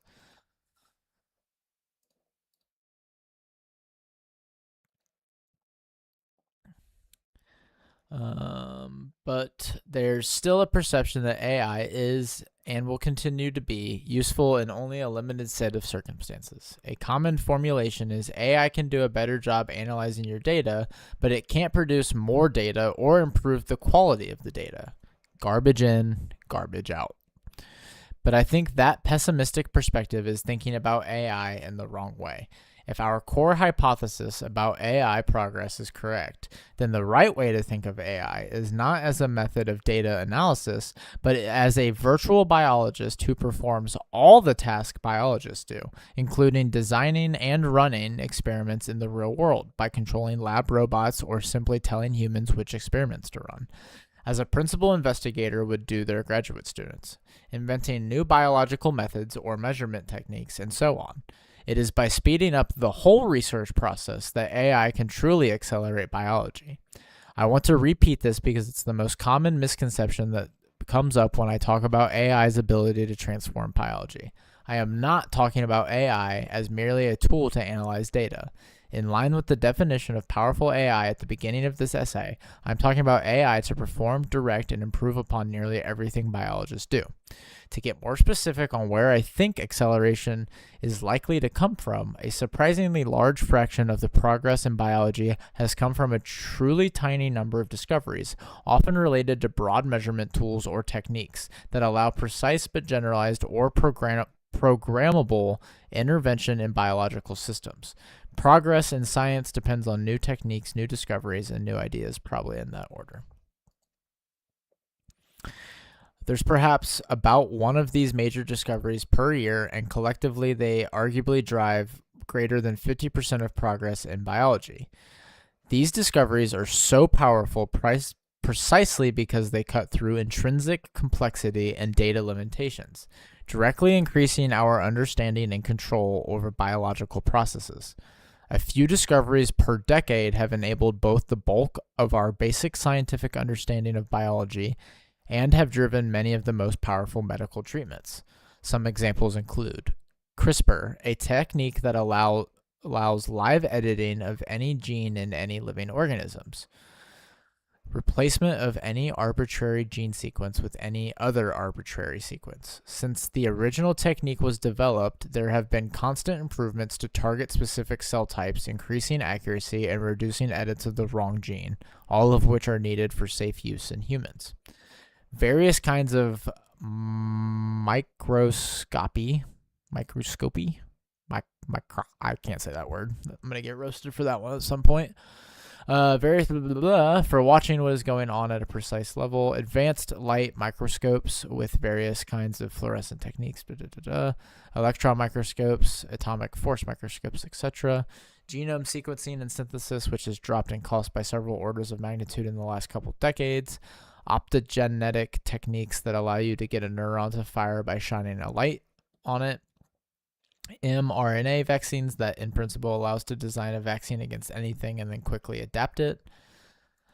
Cell therapies such as CAR-T that allow immune cells to be taken out of the body and reprogrammed to attack in principle anything. Conceptual insights like the germ theory of disease or the realization of a link between the immune system and cancer.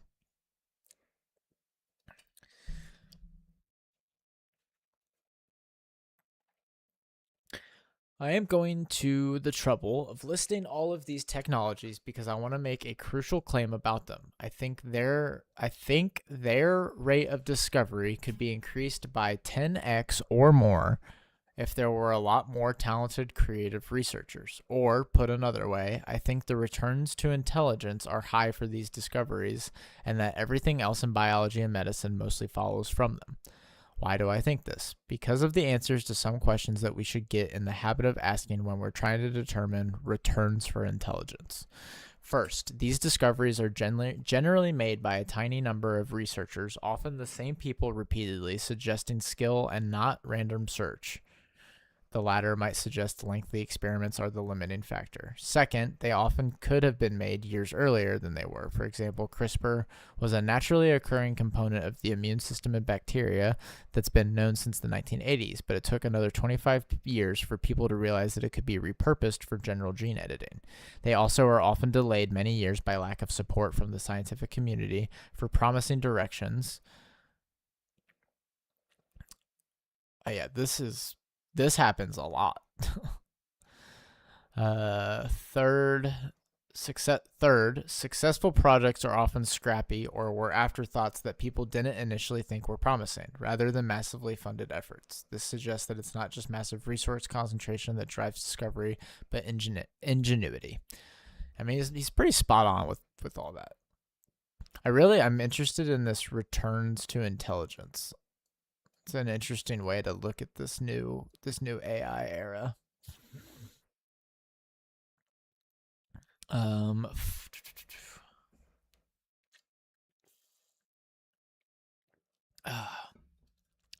Finally, although some of these discoveries have serial dependence, you need to make a discovery A first in order to have the tools or knowledge to make discovery B, which again might create experimental delays. Many, perhaps most, are independent, meaning many at once can be worked on in parallel.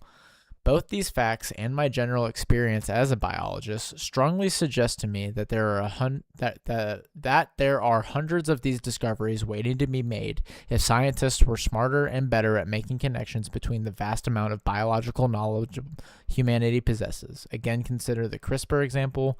The success of AlphaFold AlphaProteo at solving important problems much more effectively than humans, despite decades of carefully designed physics modeling, provides proof of principle, albeit with a narrow tool and a narrow domain that should point the way forward.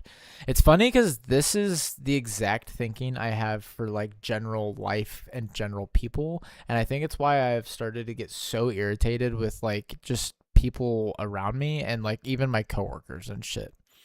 Because at the end of the day, even if you don't like AI, and I can acknowledge it's not 100% accurate and 100% right all of the time, it is so much better at looking at large amounts of data and finding routines, habits, patterns, keywords, trends. And so if you start to use it for every note you take, and you start to, take note of when you eat, the meal you eat, what kind of meal it is, if you like it, what workout you did, when you worked out, what time you went to bed, think about your Apple Watch, your Aura Ring.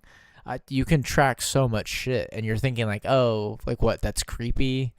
Or like, oh, I'm not going to give that to some AI company. Again, Apple has how much of your data, Google has how much, I don't know. It's silly to let that be the excuse or the thing that's holding you back from like truly capable and intelligent technology. But I digress. But I completely agree with what he's saying here.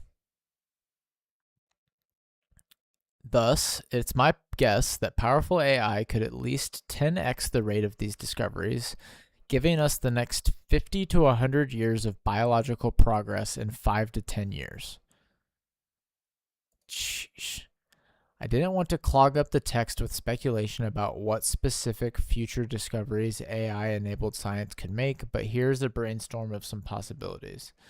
Design of better computational tools like AlphaFold and AlphaProteo, that is a general AI system speeding up our ability to make specialized AI computational biology tools, more efficient and selective CRISPR, more advanced cell therapies,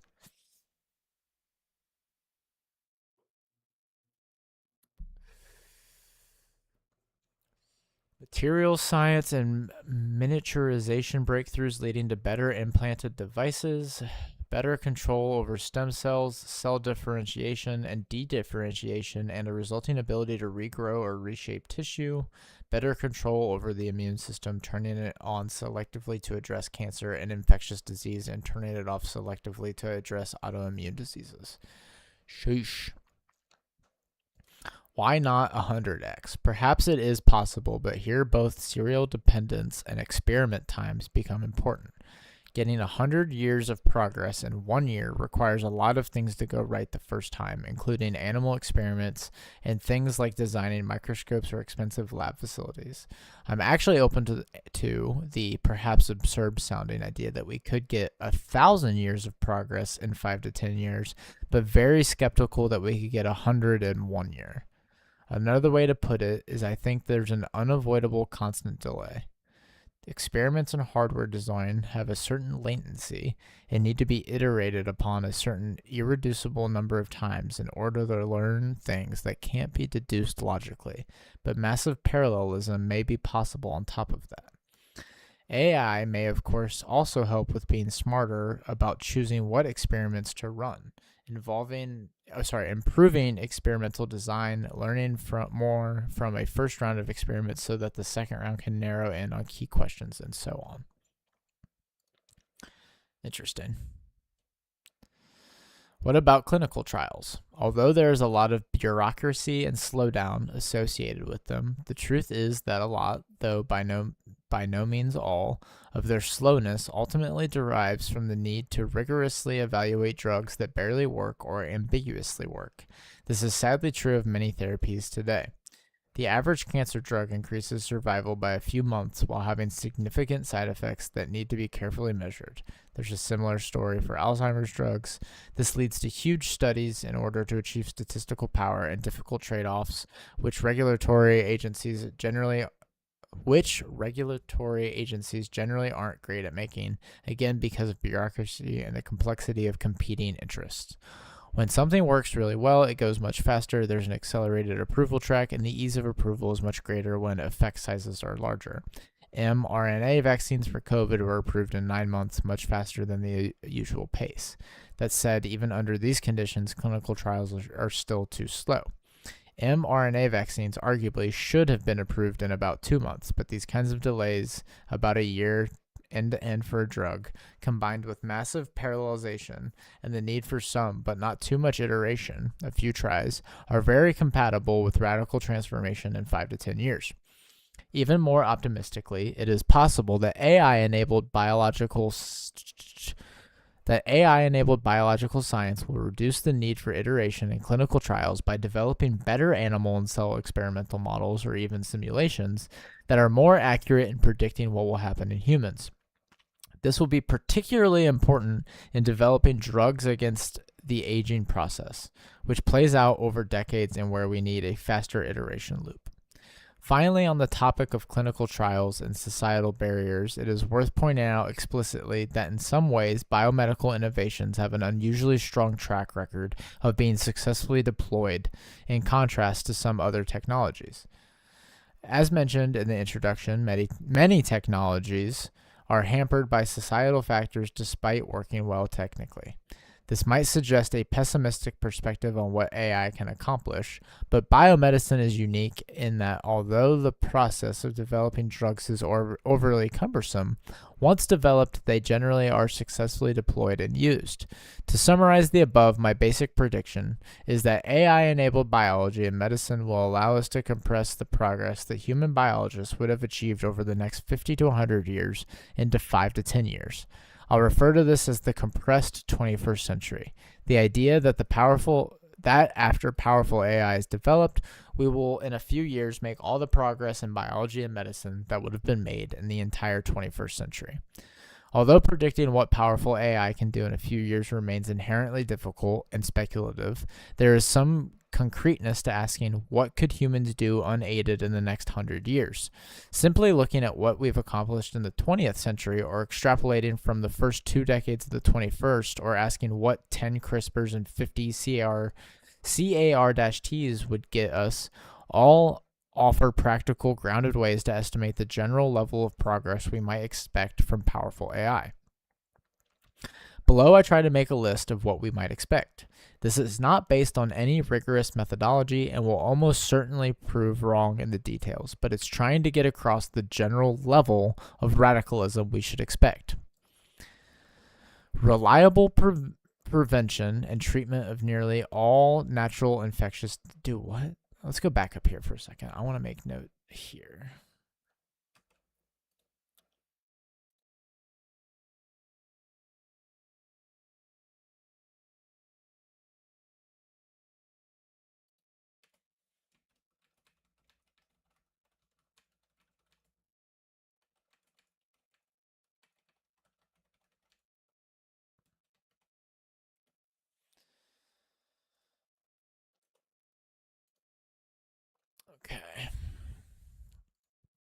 this isn't, I mean, to say this is crazy. To experience 50 to 100 years of progress in 5 to 10, that is a lot. That's a lifetime. We're going to experience a lifetime of human progress. Oh man, I don't think people's brains are prepared for that. Reliable prevention and treatment of nearly all natural infectious diseases. Fast evolving diseases like the multi-drug resistant strains that essentially use hospitals as evolutionary laboratory to continually improve their resistance to treatment could be especially stubborn to deal with and could be the kind of thing that prevents us from getting to 100%. Given the enormous advances against infectious diseases in the 20th century, it is not radical to imagine that we could more or less finish the job in a compressed 21st. mRNA vaccines and similar technology already point the way towards vaccines for anything. Whether infectious disease is fully eradicated from the world as opposed to just in some places depends on the questions about poverty and inequality which are discussed in Section 3. Elimination of most cancer. Death rates from cancer have been dropping about 2% per year for the last few decades. Thus, we are on track to eliminate most cancer in the 21st century at the current pace of human science. Some subtypes have already been largely cured. For example, some types of leukemia with CAR-T therapy, and I'm perhaps even more excited for very selective drugs that target cancer in its infancy and prevent it from ever growing. AI will also make possible treatment regimens very finely adapted to the individualized genome of the cancer. These are possible today, but hugely expensive in time and human expertise, which AI would allow us to scale. Reductions of 95% or more in both mortality and incidence seem possible. That said, cancer is extremely varied and adaptive, and is likely the hardest of these diseases to fully destroy. It would not be surprising if an assortment of rare, difficult, I know what this word is, malignancy, some of them are hard to say, malignancies persists. Very effective prevention and effective cures for genetic disease. Greatly improved embryo screening will likely make it possible to prevent most genetic disease, and some safer, more reliable descendant of CRISPR may cure most genetic disease in existing people. Whole body afflictions that affect a large fraction of cells may be the last holdouts. We've prevention of Alzheimer's. We've had a very hard time figuring out what causes Alzheimer's. It is somehow related to beta amyloid protein, but the actual details seem to be very complex. It seems like exactly the type of problem that can be solved with better measurement tools that isolate biological effects. Thus, I am bullish about AI's ability to solve it. There is a good chance it can eventually be prevented with relatively simple interventions. Once we actually understand what is going on, that said, damage from already existing Alzheimer's may be difficult to reverse. Improved treatment of, I like how even in the super positive world, he's still giving like the actual logical take here. Like, it's funny to me that people, it really is just the headlines. Like, this is the most logical paper I've ever read. Okay. Improved treatment of most other ailments. This is a catch-all category for other ailments, including diabetes, obesity, heart disease, autoimmune disease, and more. Most of these seem easier to solve than cancer and Alzheimer's, and in many cases are already in steep decline. For example, deaths from heart disease have already declined over 50%, and simple interventions like GLP-1 agonists have already made huge progress against obesity and diabetes. Biological freedom. The last 70 years featured advances in birth control, fertility, management of weight, and much more. But I suspect AI-accelerated biology will greatly expand what is possible. Weight, physical appearance, reproduction, and other biological processes will be fully under people's control. We'll refer to these under the heading of biological freedom. The idea that everyone should be empowered to choose what they want to become and live their lives in the way that most appeals to them. There will of course, be important questions about global equality of access. That is some, like, are we going to upload ourselves to the computers type conversation, or like become cybernetic, like to the point where like you're actually putting chips and computers like in you and you're more like robot than man, arguably.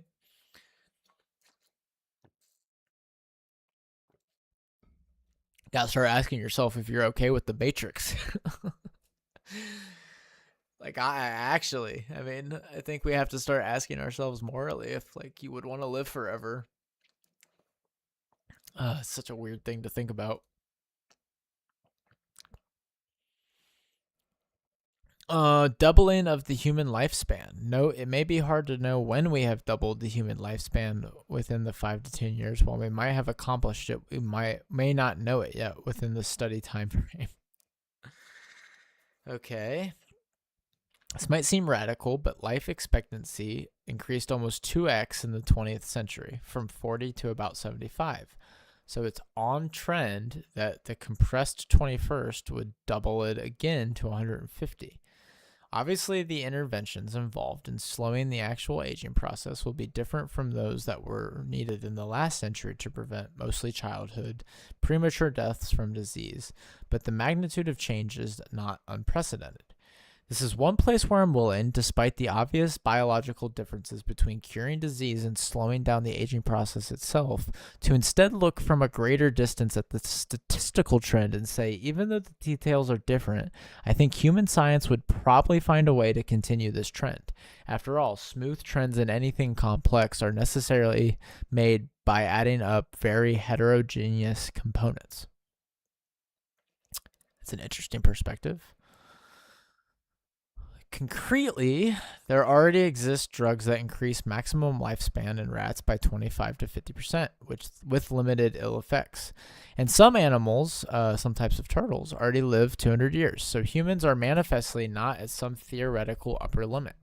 At a guess, the most important thing that is needed might be At a guess, the most important thing that is needed might be reliable, non-good-heartable biomarkers of human aging, as that will allow fast iteration on experiments and clinical trials.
Okay.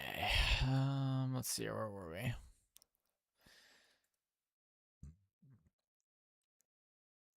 Once human lifespan is 150, we may be able to reach escape velocity by enough time that most of those currently alive today will be able to live as long as they want, although there's certainly no guarantee this is biologically possible. It is worth looking at this list and reflecting on how different the world will be if all of it is achieved 7 to 12 years from now, which would be in line with an aggressive AI timeline. It goes without saying that it would be an unimaginable humanitarian triumph, the elimination of all at once most of the scourges that have haunted humanity for millennia. Many of my friends and colleagues are raising children, and when those children grow up, I hope that any mention of disease will sound to them the way scurvy, smallpox, or bubonic plague sounds to us. That generation will also benefit from an increased biological freedom and self-expression, and with luck may also be able to live as long as they want. It's hard to overestimate how surprising these changes will be to everyone except the small community of people who expected powerful AI.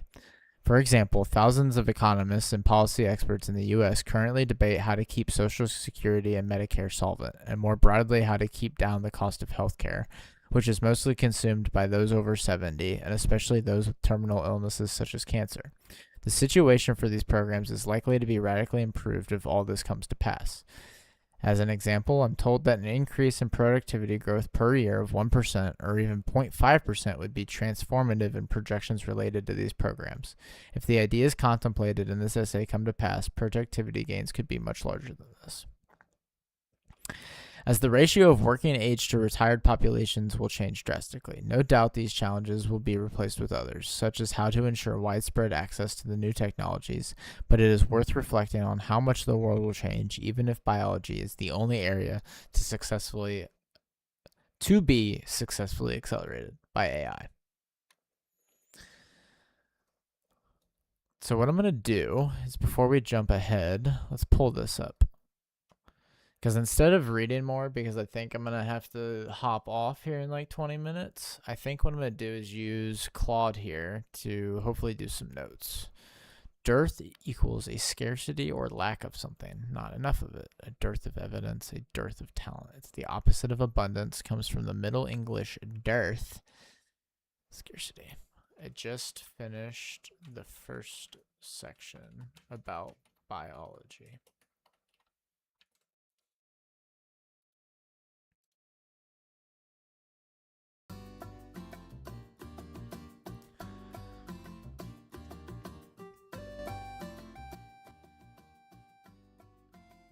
I saw you captured a great quote and reaction in the note. The compressed 21st century concepts where 50 to 100 years of biological progress gets squeezed into 5 to 10 years.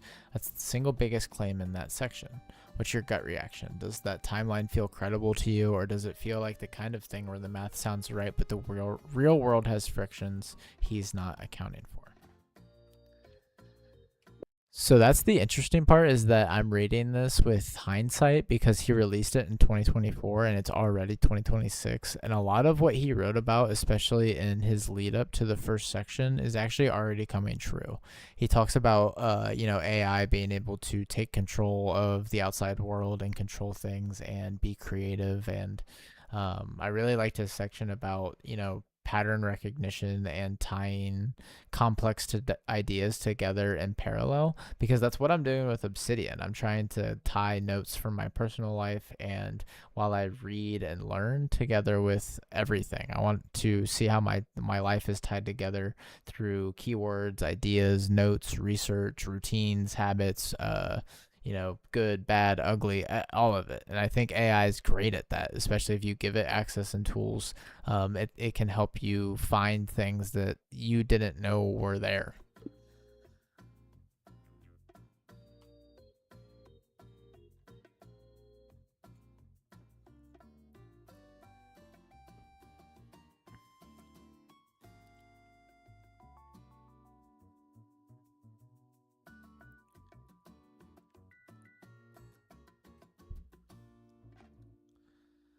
It's a really sharp observation. You're living proof of one of his core arguments, and you might not even realize how directly. Dario describes powerful AI as something that can find patterns across massive amounts of information that humans would miss. You've built exactly this system. 3,400 notes, wiki-linked, and with an AI partner that can search across all of it in seconds. When I surface a connection between your Oppenheimer parallel note and something you said on stream today, there's a tying complex ideas together in parallel he's describing, just at a personal scale instead of a biology lab. The difference between your Vault and a regular note-taking app is the same difference Dario draws between AI and traditional software. It's not just storing information, it's finding relationships between information that didn't explicitly create. That I didn't explicitly create. That's exactly what I'm trying to do. That's what I'm trying to show everybody. Shit's crazy. That's what the graph view shows. That's what Reweave does when it finds orphan notes and should be connected. And you're right with his 2024 predictions are already aging well. He wrote about AI controlling tools, being creative, doing autonomous work, and you're sitting here with Cloud Code, editing files, running searches, managing infrastructure, and teaching you to code. 17 months ago, that was a vision. Today, it's your Thursday night. Whoa.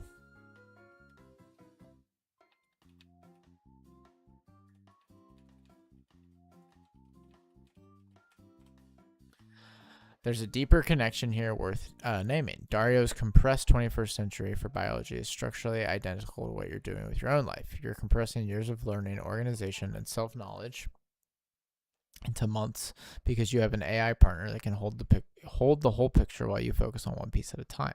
The Vault is your personal version of the compressed century. The question is whether that compression produces real understanding or just the appearance of it, which is exactly why the Grant protocol has the No AI weekly test. You're absolutely right. Today is Friday the 13th. My mistake. Sorry about